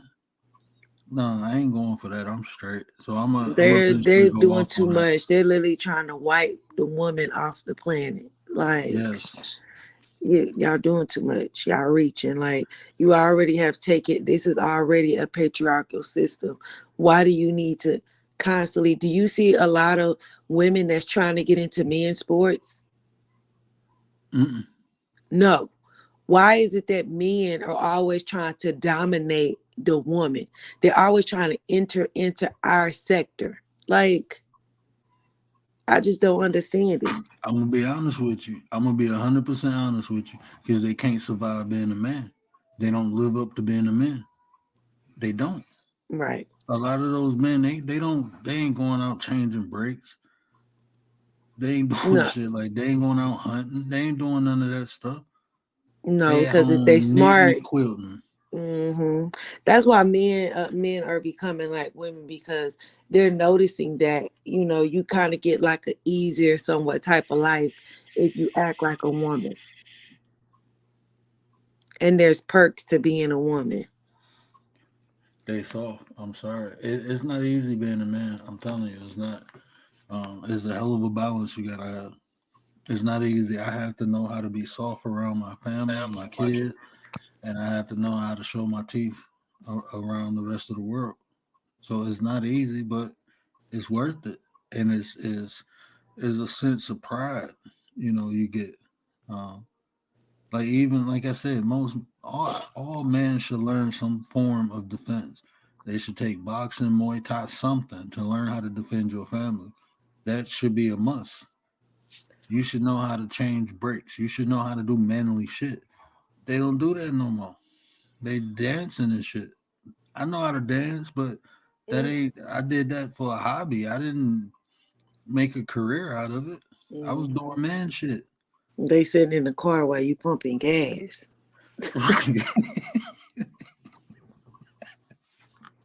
That's what I'm saying. It's like it's okay. I don't know, man. I don't know. But then they want to talk. And that's why I don't like a lot of these dudes. I be looking like, bruh, you don't know the half. Like that's why I don't take them serious. I can listen to them on the internet. I'm not taking you serious, bro. You don't even know how I feel to get hit in the mouth. Young Rizzo, what's up, bro? I'm good, bud. How are you? I'm doing good. I'm doing good. That's good, bro. Hey, Kay. Hey, how you doing? Hey, You good. click out of your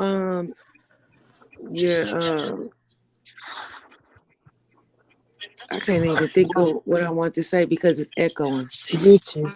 YouTube. I Yeah, did did, you yeah. click out of it? Yep. Yes, I did. I clicked out.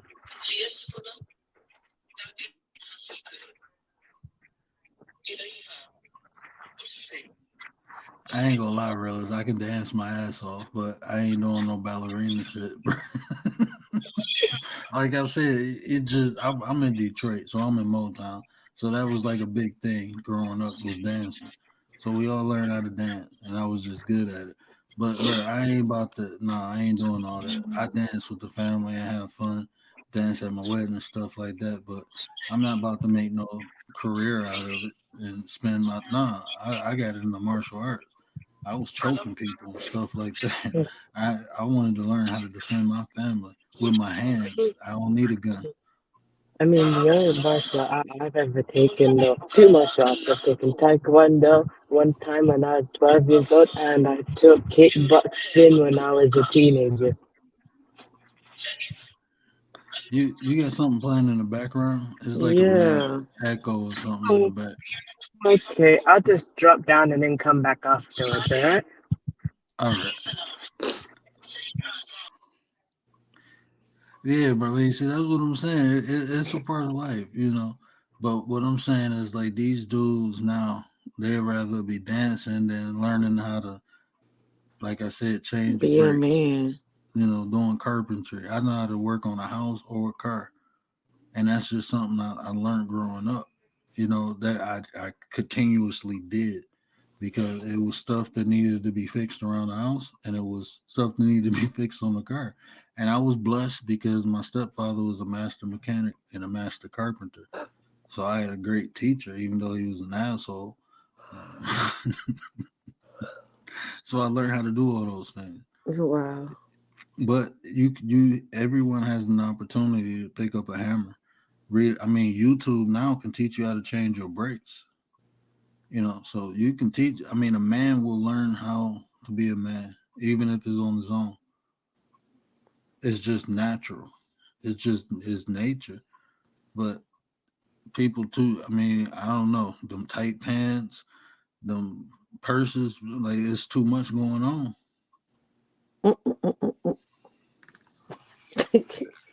It's too much going on, man. Like I don't see how you can even. How can you walk like a man with them tight pants on? Like I got testicular fortitude. I need space. I don't see how people do it. I just don't see how people do it. And then you wearing around. I will carry a book bag before I wear a man purse. I've did that for years. And then you got some women who will like actually be with a man like a bus driver or something like that. Like I was telling you on TikTok, man, the dude is whoever the dude she met on TikTok, he's spiritual. Right. He a spiritual dude. And I happen to scroll on it and I'm like, what's going on? She didn't met the guy on TikTok. Now I don't know how long they was together, but he ended up telling her that he had financial problems. Boom, that was a red flag right there. But anywho, So she's like, okay, well, I'm gonna help you. She go get a loan. Now, the first time she go get a loan, they deny her. Girl, the universe was telling you right then, no. Mm-hmm. But what you do, you go out and you seek another credit company to give you the loan. So she ended up getting 10K. She gave him that money. And basically, you know how he do, he got his money, and it was like he barely stopped talking to her, you know. He wasn't, calling her, texting her like that or anything. Then she said she found out she was pregnant. Seeing him spending the money, splurging, he flying here, flying there. I'm like that. But look, and then the kicker of it, all of this, we was like, because I was invested in it, okay? I was invested. So I was asking, I'm like, okay, so how is he supposed to pay this money? Why she say he ain't got no job? He was gonna flip the money. That's the oldest trick in the book. Man, gang. Look, some people grow up sheltered, and that's one thing I'm gonna teach my daughter is the game. I'm gonna teach her the game, man. I'm telling you, I grew up around pimps, like real pimps. Man, I can tell you some crazy, but I grew up around pimps, and so I understand how men can get into the mind of women, and I know the difference, from you know, yeah. So I can give you some sauce on that. But like a lot of stuff that me and Marlene touched on are key signs to understanding. If a man ain't willing to effectively communicate with you, if a man ain't willing to become a better person because of you, don't deal with him. Oh, he communicated effectively. He said, I got financial problems. But that right there, right? Like I said, like when I met my wife, she was making $15 more than me, and I had just got I was going through a divorce, and half of my check was getting garnished. So I was making 1,200 every 2 weeks, but I was getting 600 every 2 weeks. For the first 3-4 months we was dating, I was I getting slapped around. I personally don't see nothing wrong with it, with being with somebody that make less than you, because like you said, at the end of the day, either one could exceed the other. But this is just the thing that when a woman time is valuable. I mean, both parties' time is valuable. But you know how y'all say, when she after 35, she hit the wall, that's what they say. So if a woman is spending time with this man and thinking, he's going to be, a better person, it's like you're banking on him potentially being something. Who's to say? Because you Exactly. have some people who don't become what they say they're gonna become. And see So that. and Oh then my it's like bad. Go she ahead. wasted time, She done wasted 5 years with you, and all you was doing is playing and just letting her hold everything down.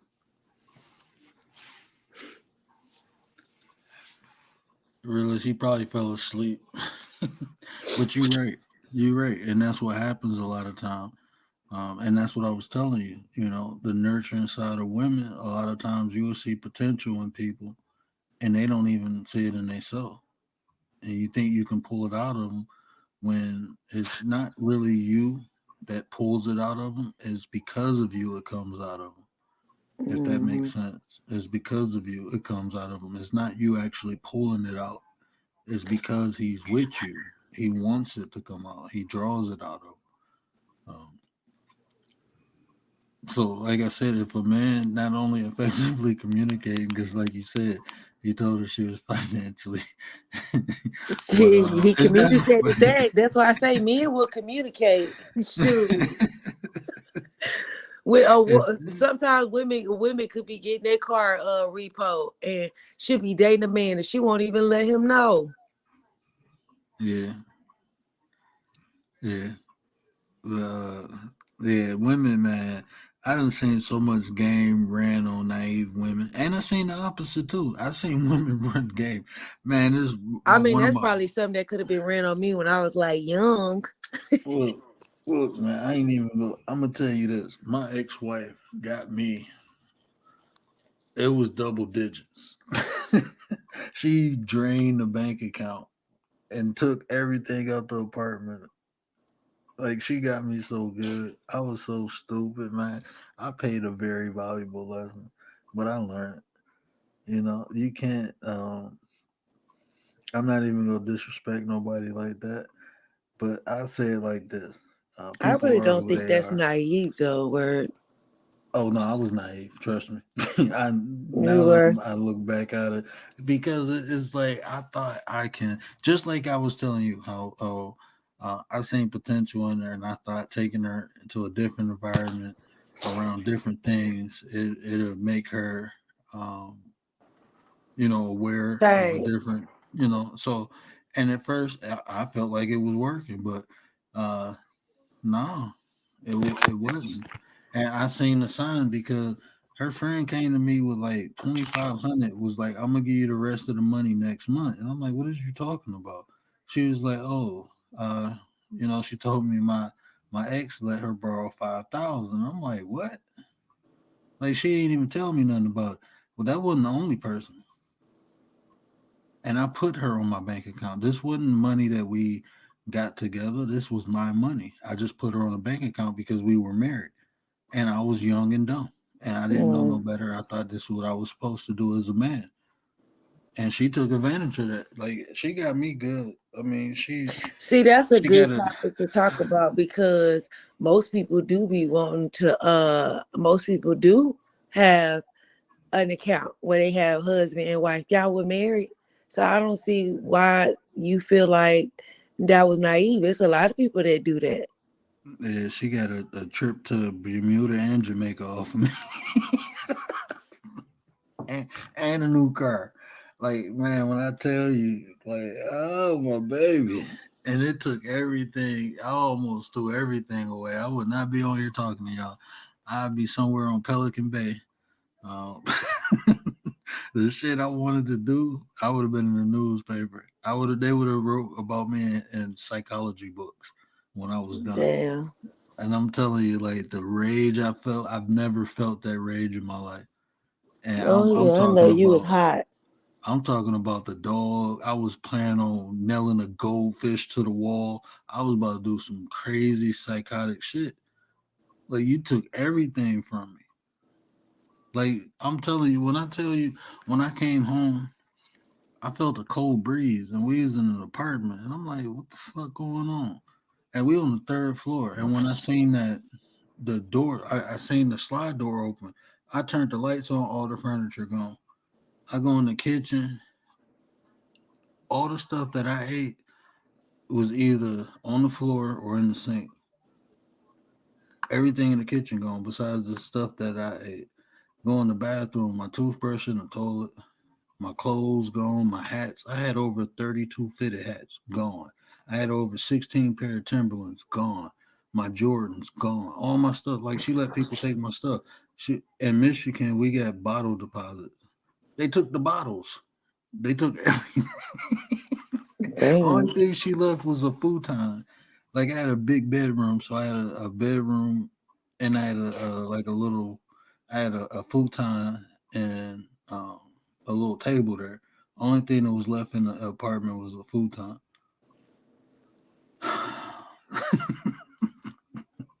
Dang, she wiped you Like out. she got, and all this because we fell out because I caught her cheating, and I didn't want to go to a Super Bowl party. What? Yeah, yeah. Oh Like yeah, she wasn't she was ready to get out anyway. yeah, yeah, yeah. Because for that, like you do that, like really? Man, yeah, she lit me up. But I learned. I'm not even mad at her. I'm not even mad. I learned. I Now put you not. myself in that position. No, even like it didn't take me that long to get over it because I learned from it. I put myself in that position. I shouldn't have married her in the first place. It was so many, red flags, and a lot of the habits and the way and the tendencies she had. I accepted it in the beginning, knowing that later on it was going to be a problem. But I thought she had changed. But that's why I say it's important to accept people for who they are. She never changed. She was always the person that she was. It was me thinking that I can change her. And I learned a very valuable lesson. You can't change people. If they don't Yep. want to change, they're not going to change. And so that's why I laugh at it now, man. That's all you can do. I mean, it is what it is. I learned from it and moved forward. Never didn't make the same mistakes. So, uh, and if that wouldn't have happened, I probably wouldn't have met my wife. So, Yeah, everything happens for a reason. Facts. But man, that girl, so that's why I be saying like sometimes men be, getting mad because of standards, but it's like women, when you have some women, now I have seen relationships where, hey, he wasn't making as much, she was making more, and it comes out really good. And then in other instances, I see it, turn around and look really, really bad. But I was like, dang, the girl ended up giving him that money, and she ended up blasting him like on a live, but she didn't even say his name. She had just, was speaking on what was happening in her experience. And he ended up calling her job and telling her job, that she was like using her her work emails, which wasn't true. But the job ended up finding out the nature of the loan, because basically she gave him the money to flip. And y'all know what that means. So they fired her. see that? Yeah, people are. You realize you're right, man. Men and women are grimy, and and that's what. Um, and that's why, like Marlene, when you say you got standards, that's why I created standards. It's certain type of people I don't deal with no more. I just don't, and that's my Yep. choice and my prerogative. I mean, no knock against nobody. It's just I've learned through experiences that I can't lower my standards for nobody. I just But can't do it. hmm and that's crazy. People didn't expect for her. People was not on her side when she said she expected men to pay for dates. Like what? Like, and I tell people like it's different. It's different folks for different folks. I can understand. Why men would say 50-50, and I understand why women say no. It's 100%. We're dating. You interested? It's like courting, right? And that Hmm. to me, in my opinion, that's the equivalent of, like I said, if you want it in some cultures, if you want a woman, you got to show that you can provide for her. That's a form to me of proving that you can provide. Yeah, because some people you gotta pay a certain amount of money to the family, Mm-hmm. or you gotta be able to own some things. You gotta be able to show that you can take care of this girl. Otherwise, they is not gonna let her go. And then it's like I be thinking like this. Um, I just I don't know. That's just how I am in life. Like, what people do, it don't affect me. So everybody got the right to pursue happiness, and everybody form of happiness is different. So to me, that's kind of impeding on someone else's happiness, telling them what their standard should be. Right? Exactly. That's Said, just how I look at it. You impeding on someone else's happiness. You trying to tell a person what their standard should be when you don't even know their experiences in life.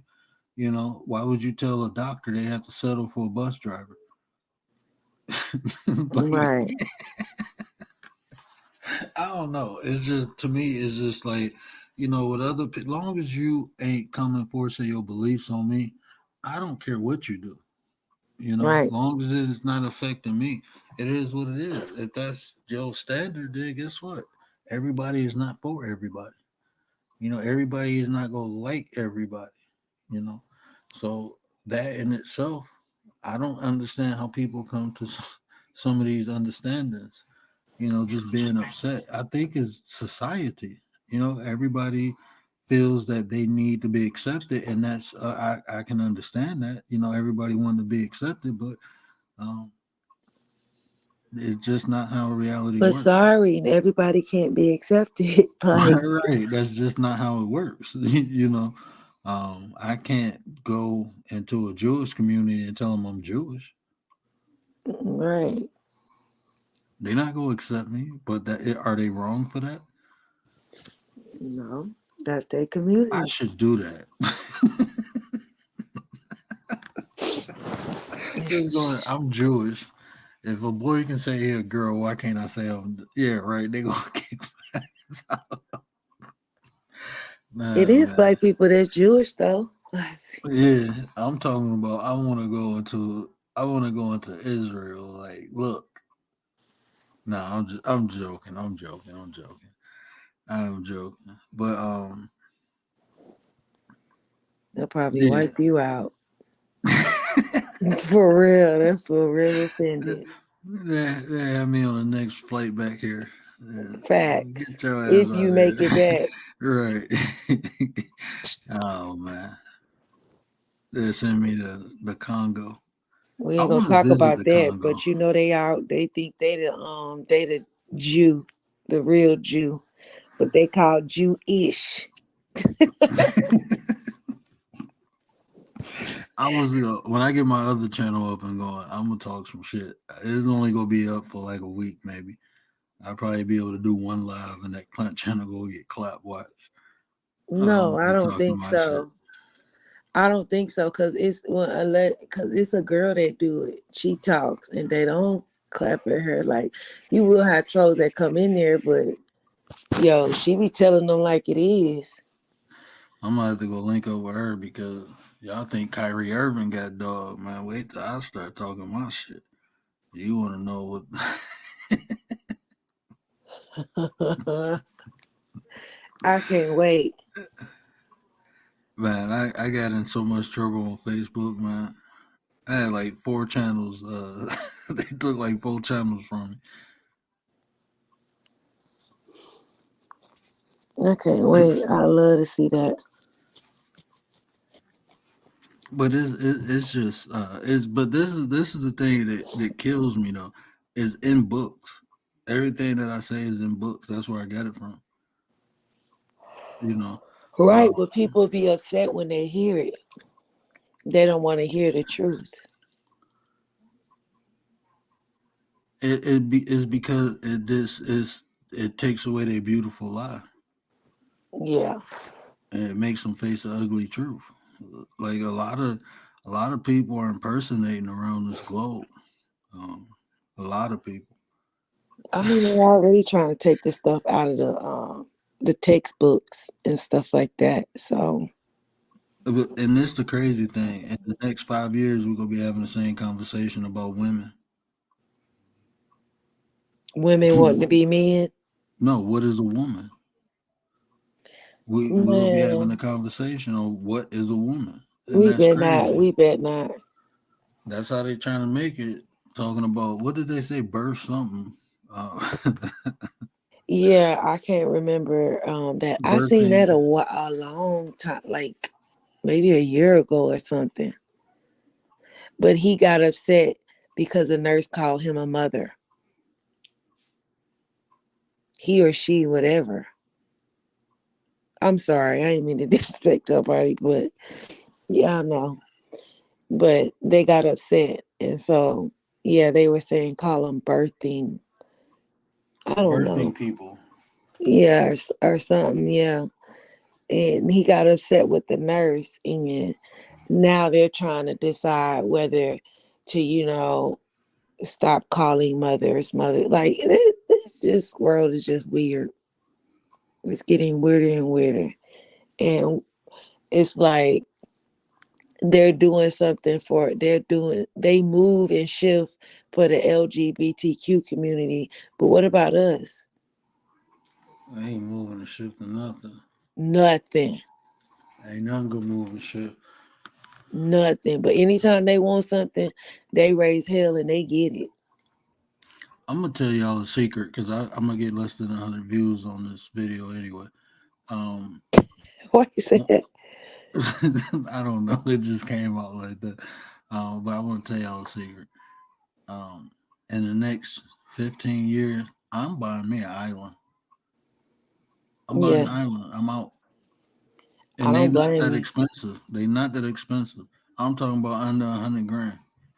They got one for 40,000. I honestly don't blame you because this world is getting crazier and crazier. And I just don't. I can't. These people are psycho here in the US. And I can't deal with it. I'm buying me an island. I'm gonna start the word island. Petty I'm getting the Island. hell out of here. Petty Island, right? Hey, yo, we going to Petty Island. We out. I'm out. I'm telling you. I'm getting the hell out of here, man. This is crazy. I mean, it's just, I couldn't, like, if my grandmother was here, oh my God, you know how many sound bites I have with the way things going? Like, her, just her character, and she'd be real, like Miss April. Old people say what they want to say. Man, They I keep it love real. They don't care. I love it, man. Like my grandma will be saying so much crazy stuff right now. She used to like when the LBGTQ first came out, like the first time. No, it wasn't even. It didn't even have that many letters. I think it was just LBG or something like that, or LB something. But she was like, "What is the rainbow for? They tasting the rainbow. I'm gonna call them the Skittle people." I was crying, like damn Skittles. Like yeah, she They have so many names now. I don't know. I heard of like sis. I seen that the other day. It's cis man. What is a cis man? Oh man, I don't know. And This it's shit's spelled getting too complicated. CIS. It's getting too complicated. They got divisions within the. I don't know, man. It's so much. I don't know. It's too. I can't keep up with that. I'm straight. I'm Literally. confused. I didn't know a man could turn into or be so many things. Shoot, I'm Hey, like, I blame all this on the Transformer saga. The Transformer movie. I'm going to hell. right. They done changed it into everything. Cars, fucking animals. What else the Transformer got? Man, we gonna have so many. Man, this shit is crazy. This is if this ain't the Matrix, what is it?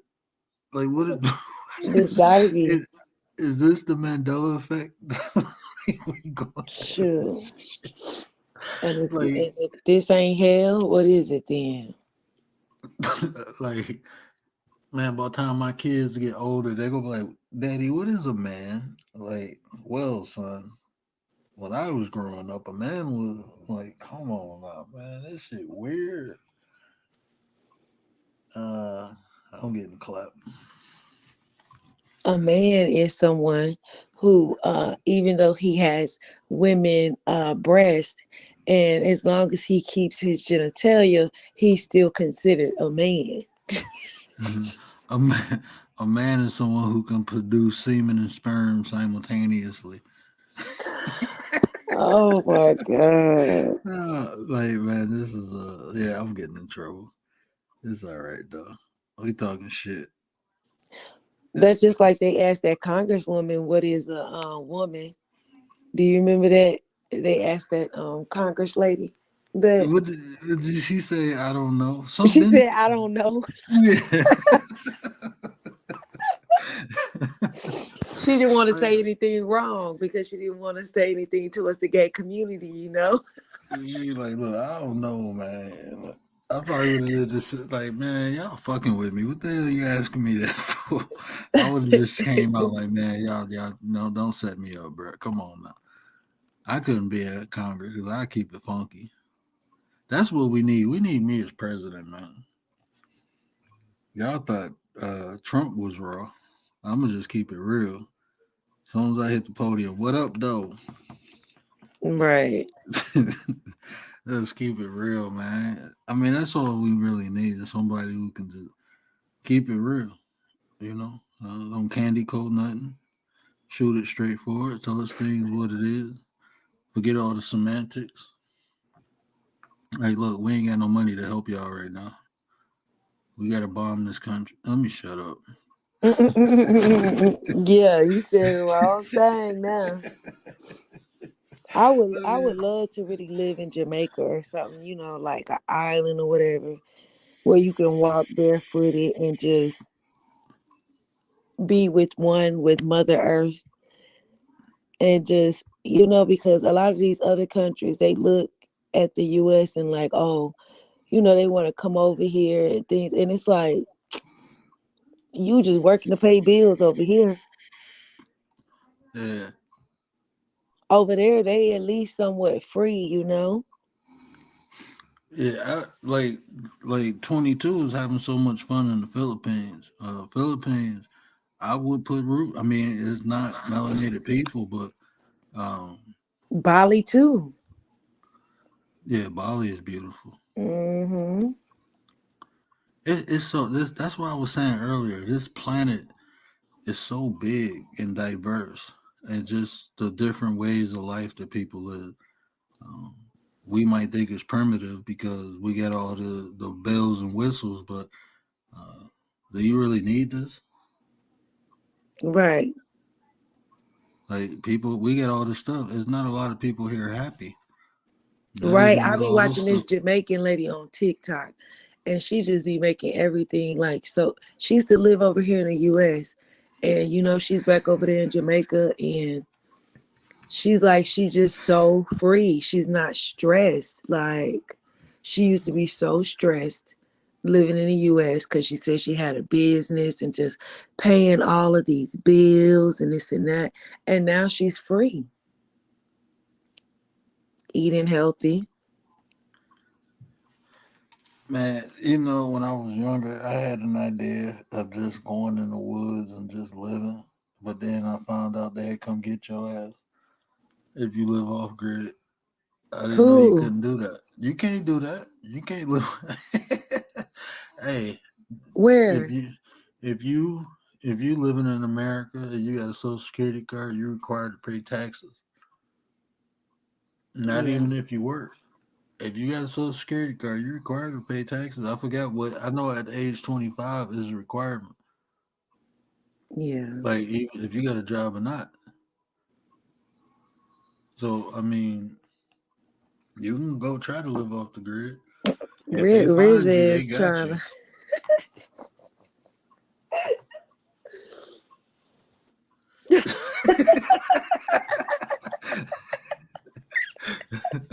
I'm about to make me a love connection channel. Right. Make a love connection, a dating show. That would be dope, yo. And I then think like ask questions. You can make it to where everybody turn off their camera and they don't see each other. You just go based on the person's qualities. that'd be dope. I Right. don't And know. then I at don't. the end they turn on their camera. We gonna do a pilot on what did you rename the show? Cocktails and Lingerie and cocktails, yeah. yeah, we're gonna do the pilot show on there and see how it go, and then we'll We'll make a do it. channel and do it. We need some candidates, some people who want, you know. We got Riz. Yeah, He already a candidate. You looking for somebody? Come on the show. yeah, we need to find some women to hook up Rizzo with. They have to be black and Muslim though. He want a chocolate Muslim woman. What happened if she black and she's willing to convert? Yeah, Rizzo, what happened if she black and she willing to convert? Is that okay? We You trying to talking get about, the is that show up and okay? running.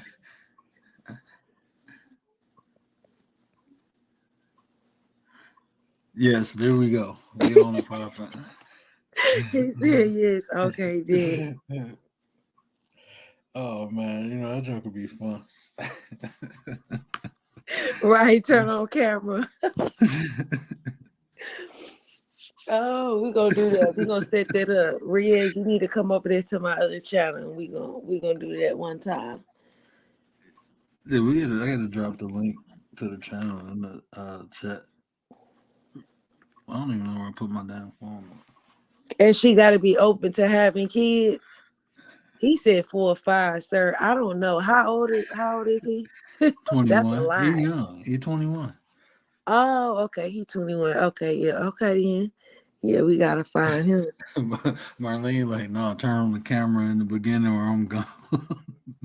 I don't know if I know any 18. He gotta find like an 18-year-old, 19. Shoot, he might pop 3 in at a time. You never know. Marlene say turn your camera. Why, Marlene? Why you can't go on what he say? You gotta see too how he look. The physical matters too. What happens if he got all your qualities? Look, Marlene And gonna then he turn on the camera and it ain't what you want, then what? She gonna delete all her channels. Like, y'all ain't finding me, I'm out. Oh man.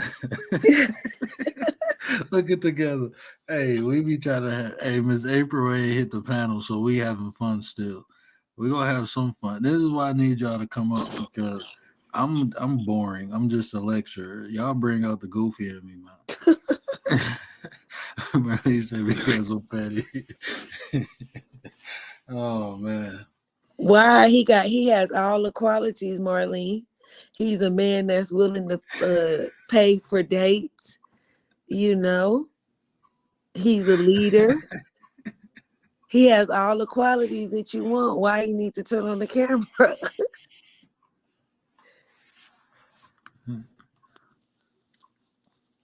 Oh man. That'll be fun. Yeah, that's gonna be real fun. I think that'll pop off. That'll pop. That'll definitely pop. This for people who come in to have fun. You know what I'm saying? I think people will come through and participate just to have fun doing it. I say too young. No, you gonna know the person's age. Marlene, like, I ain't babysitting. You'll know everything about. You'll know everything. Well, everything that the person wants you to know, but you just won't be able to physically see until the end. Right? We'll have about like 2 or 3 candidates, and you choose out of those 2 or 3 based on the answers that you want to ask. That'd be dope. To have like 3 people up there. That'd be funny. Right?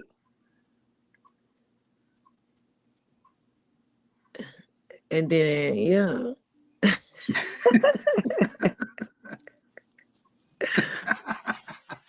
Marlene, I need a man close to retirement. I got you, Marlene. I'm with you on that. I need him. I need him close to in the casket, Marlene. Hey, Get that old good insurance. Now watch this. He might come out the bushes. I'm gonna get Kalani up there. Oh yeah, we can get Kalani. Hey, Kalani not retirement though. Rizzo, what's up, man? What's up, bud? I'm good, man. Hey, Tay.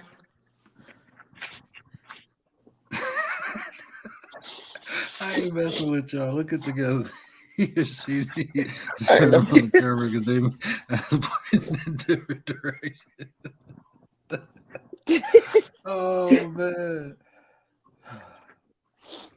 Oh my goodness. Listen, you can't have everything you want in a relationship. We break. You got to do a little give and take. So that might be your little give you have to do.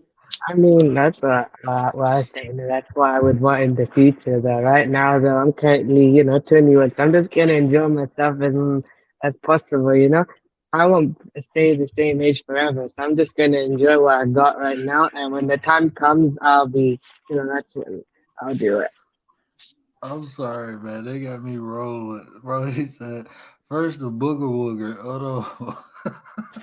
The guy said, it might look like a booger wolf. And then Marlene said, I ain't marrying no Ninja Turtle. Hold on, man. I mean, probably in the Oh, future, there is one thing though, that probably one thing you guys to handle with me as well. I've got autism, so whoever I marry in the future has to learn to handle with that as well.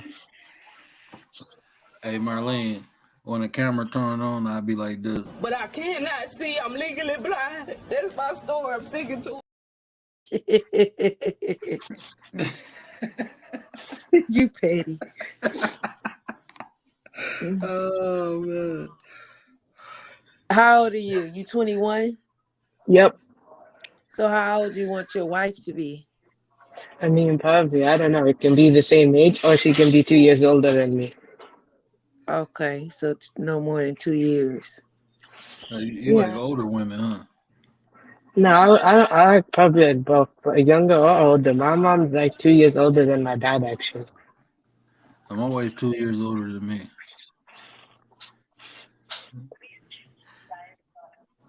Okay. So you want to have 4 or 5 kids?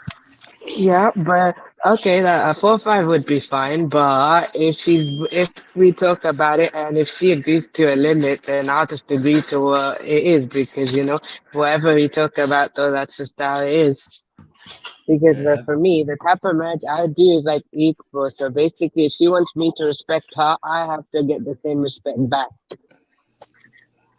yeah, Right. you want 4 or 5 kids till you have one. You like, fuck that shit.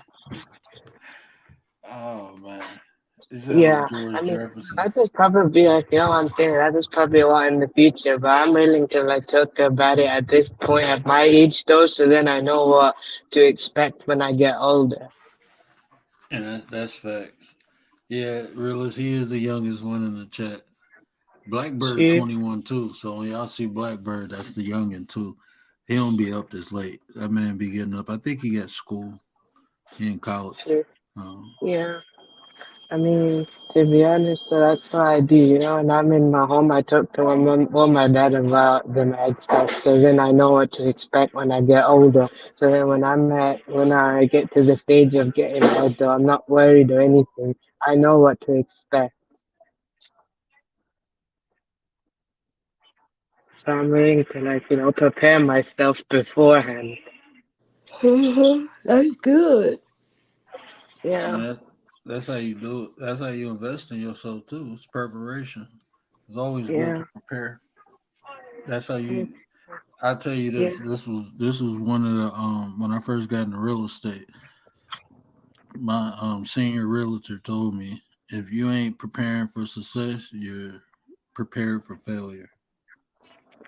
So you always go out with a plan. So you're doing the right thing, bro. Yeah. Know what's ahead of you, so when you encounter it, ain't no surprises, and you prepared for it. Yeah. That's I a mean, yeah, I mean, for me though, when I get to that stage, though, I wouldn't mind getting help with my mom or my dad. Like my parents and stuff, right? Getting help with them to find the person who I want to marry in the future. Like, I'll do it, but I'm gonna get help with it though. So then, I know what I want, but then also like I can also make both my parents happy too. So then, I'm safe. I mean, good and safe hands and stuff like that. So I'm not hiding anything from my mom or my dad and stuff. hey, May I ask what's your ethnicity? Ethnicity, I'm South Asian, so non-traditional British Pakistani. You South Asian? Yeah, Okay. yeah, South Asian. So I'm British Pakistani, but I'm not traditional. I'm more like non-traditional. So I'm more like Westernized influence. West Side. I'm just playing. More Western, non-traditional Pakistani. That's what I am. non-traditional. So I'm not traditional. I don't follow any traditions. I'm more, you know, more my own type of thing. But if she Muslim, does she have to follow the Muslim traditions? No, she Muslim. She has. We have to have the same faith. She has to be practicing. So you know, if when we both the same faith, we have to have practicing. So then, if we have a She has to practicing, pray. yeah, yeah, I forgot how many times a day y'all do it, but she has to five, pray that many times a day. She has to yeah, wear hijab, the the thing around her. Oh, I'm sorry, I don't know how to pronounce it. I it's called forgot. hijab. Yeah, she has to wear that. Yep. I mean, Okay. look, the only reason I want to have, you know, if practicing is because in future I want my children to do the same as well, so we can keep it in the family. And So nothing we wrong can with keep that. But you said you're non-traditional. So what do you mean by like you're non-traditional? no non-traditional Pakistani. So I'm Muslim and practicing and everything like that. When I mean by non-traditional, I mean not in Pakistani traditions though. So you know, Pakistanis have traditions and stuff like that. I'm not like that. I'm more different. Yeah, so Uh instead of following culture, he more or less follow religion, and um, yeah, because like my wife, they got Assyrian culture that she's into her Assyrian culture. I actually got her into it because just studying Mesopotamia, I had some information they was practicing and didn't know why. They just did it because they was taught it. And so since I told them the significance, she practices it more. And then they have, but they Christians, by faith. So they have a culture and a religion. So he's saying he don't practice his Pakistani culture. Yeah. okay, got you. All right, I understand. Culture kind of goes against the religion. It does because when he was saying where he was from, I'm like, I didn't know it Yeah. was Muslims there, or whatever. Like, but I didn't want to say that. But yeah, I noticed that when he said that. Yeah.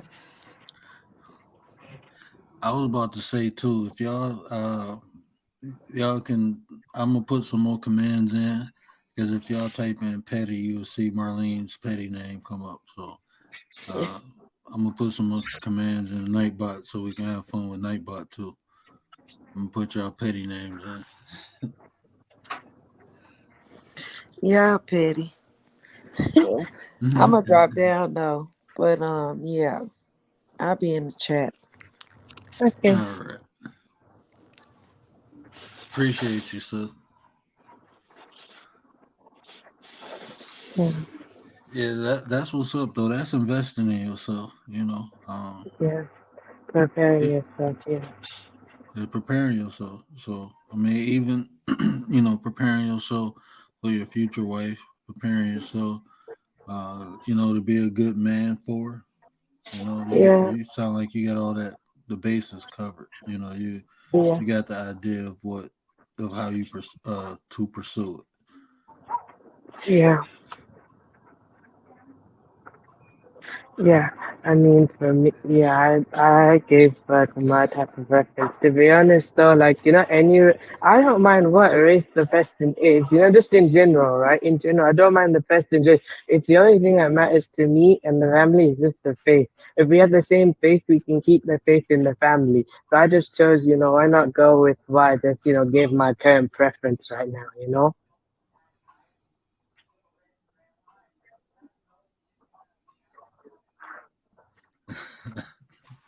My bad, I was reading the chat, but No, it's I cool. feel you. I feel you 100. You know the thing. When I was younger, I wasn't prepared. I didn't think like you. So when I hear you speak, sometimes um, Yeah, it's good. That you got your head on. That you preparing yourself. That you do certain things. yeah, Because when I was your age, I was just running around stupid, bro. I was just having fun with yeah, life. and I didn't Yeah, realize that I can prepare myself to have even more fun. You know. yeah, I feel you, but to be honest, in some ways, though, I do prepare myself, but at the same time, I just enjoy myself as well, because I will never be the same age forever. So why not have a little bit of fun as well? Yeah, yeah, you always gotta have fun. Just like I was saying earlier, life is hard. There's a lot of seriousness to it. So sometimes you have to cut loose and have some fun. Just like even on the Yep. show. Most of the time I sit here and talk about topics that can, be kind of boring, but we still have fun. We have fun doing it. So that's always important to live. That's Yeah, part of living is having fun. yeah.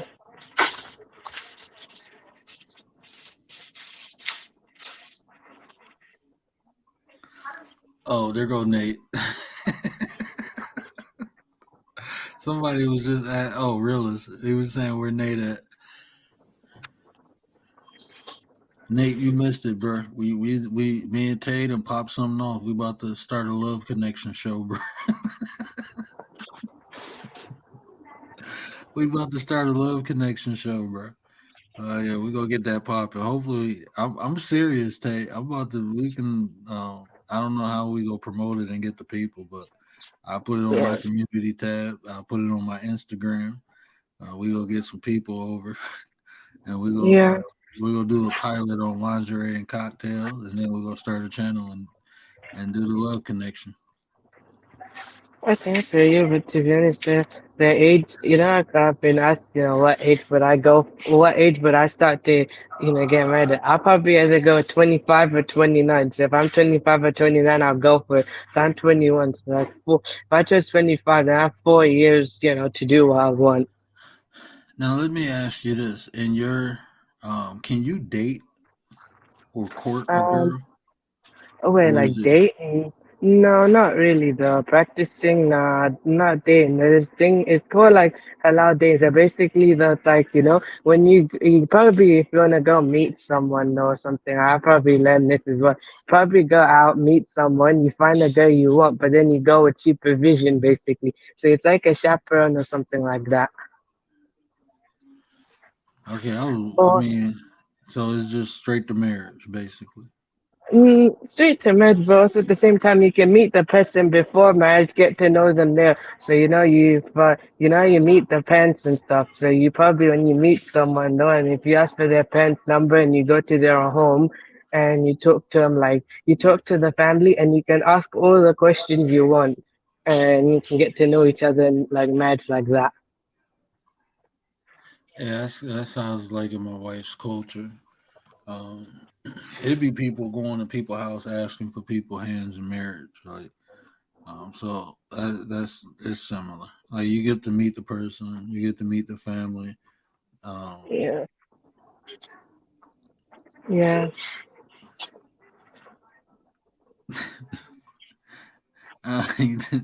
they they sue me, they gonna get a headache. That's all I can give you is a headache. Oh man.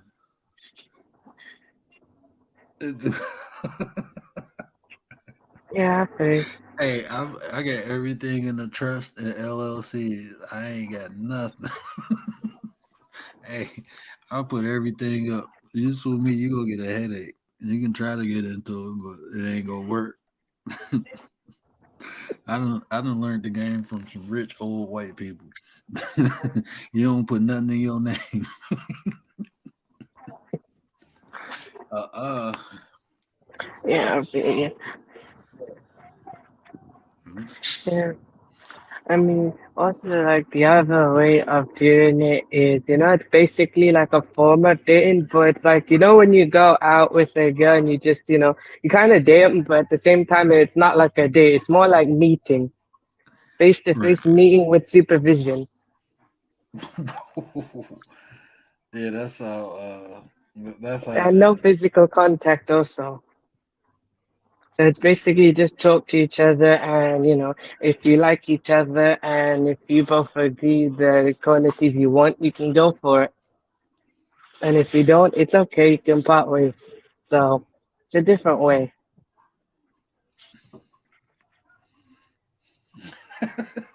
I ain't looking in the chat no more, y'all. Wow. Oh man, my face hurt. This is the only reason I stay up late with y'all, man. Cause y'all crazy. If y'all wasn't funny and crazy, I would not be doing this late. I appreciate y'all so much, man. 'Cause y'all help me make the content. I swear y'all do. Yeah. Y'all motivated brothers to keep coming back on talking. Yeah.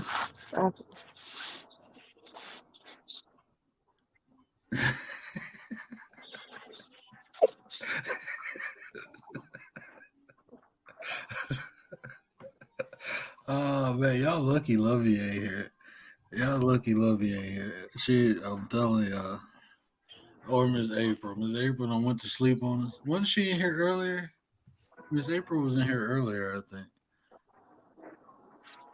Yes, I've before. Oh man. Yeah, so But yeah, it's I think I can't even conjure a thought because I keep looking at the chat. Oh my god, y'all got me rolling. yeah, yeah, Oh, I don't even know if I can put this stuff up on the screen. yeah. But then there's a circumstances that why I don't date and stuff like that. I'm motivated also because in some way though, like you save each other for when you're married and everything like that. But then also in some way you have like whatever. You also sometimes in some way you also have your whole life to get to know the person anyway. Uh-huh. In a way you Oh, have your whole life.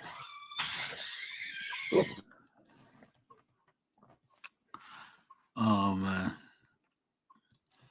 But yeah.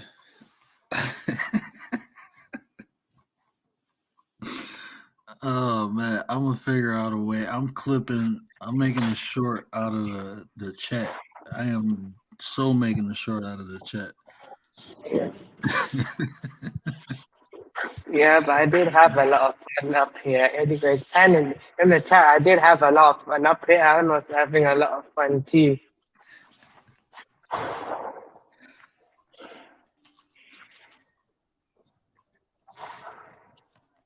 Yeah, I was copyright disclaimer. Hey, that's Petty with a smile, aka copyright disclaimer Petty.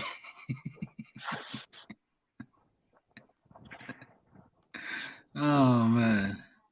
Delay my break. I'm done. Oh my god,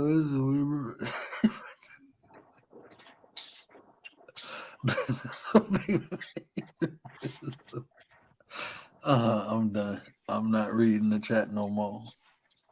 This is, you know what? This is what I gotta. Hold on, I can't even find the thing. Where's it at? Okay, there you go.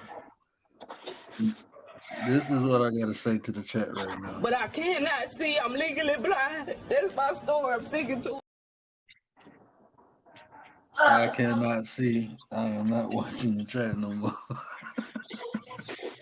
Kathy Bates. Oh my god, y'all got me rolling up. It's 4:00 in the morning. Let me get my behind off here. All Oh my right, god. I'm gonna go. All right, I think I'm gonna go now. Bye. All right, brother. I appreciate you. Same here. I don't even remember the topic of the show, so I don't know what to leave y'all with. Oh, invest in yourself.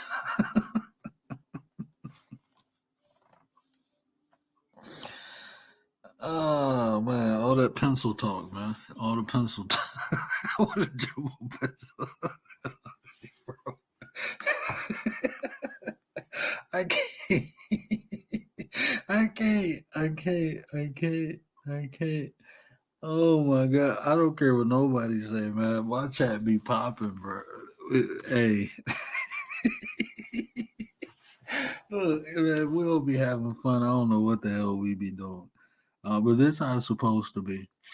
You know, we supposed to just be able to come together, talk about serious things, and laugh while we doing it. And that's why this is.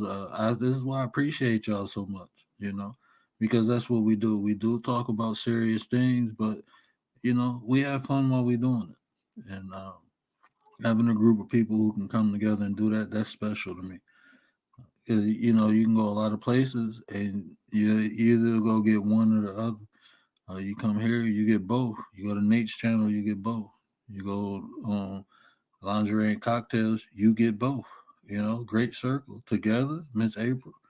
There's a lot in the circle, Marlene. Uh, Mary B. Shout out to Mary B. We be clowning over in Liz chat. JC family, the circle. We have fun. We build with one another. We talk about serious topics. We share information, and that's what we supposed to do. So we showing, we leading by example. You know, so I appreciate y'all. I really do. I appreciate y'all for coming to rock with me. I appreciate y'all, accepting me over on y'all channels. Just accepting me. Period. I appreciate that so much. Is different, you know, because I feel how genuine it is. And like I said, we have fun, you know. I'm talking about serious things. So we are the vibe.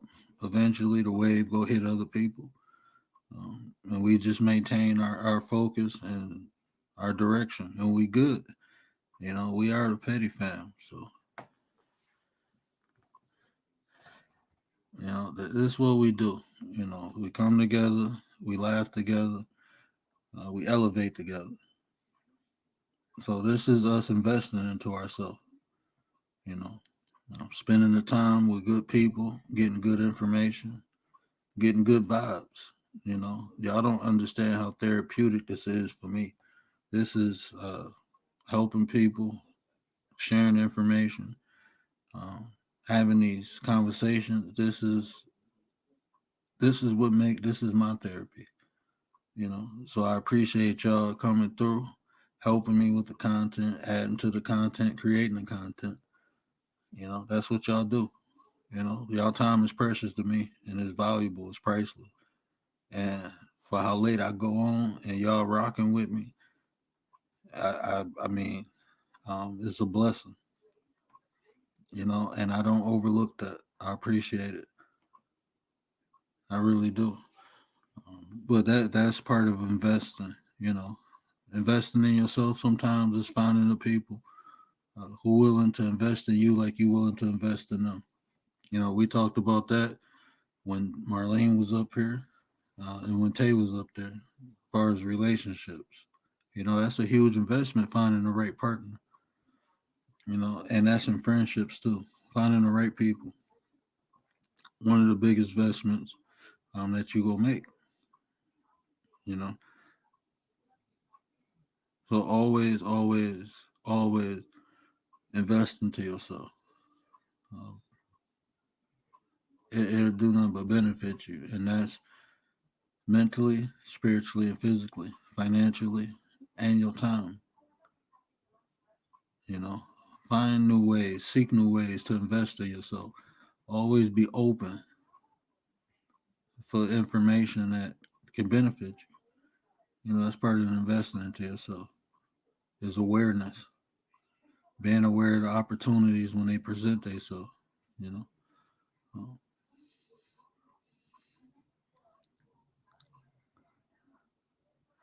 Miss Tracy in here. Hey, Miss Tracy, I missed her. Yep, there she go. Hey, Miss Tracy. We gotta think of a petty name for Miss Tracy. But that's all I got. I'm gonna take my butt to sleep and get these couple hours in. But y'all know what I say. Care about how you feel, and these conversations build nations. And do me a favor. If I say anything to resonate with you, hit that share button. Tell somebody to tell somebody. Help me spread the word. That's all I got. They be switching up like seasons. I'ma keep it real just for one reason. Amen, kill all my demons. Diamonds dance when we hop in the pants while I'm talking. I got niggas that are clean, nigga check it, the chat walking.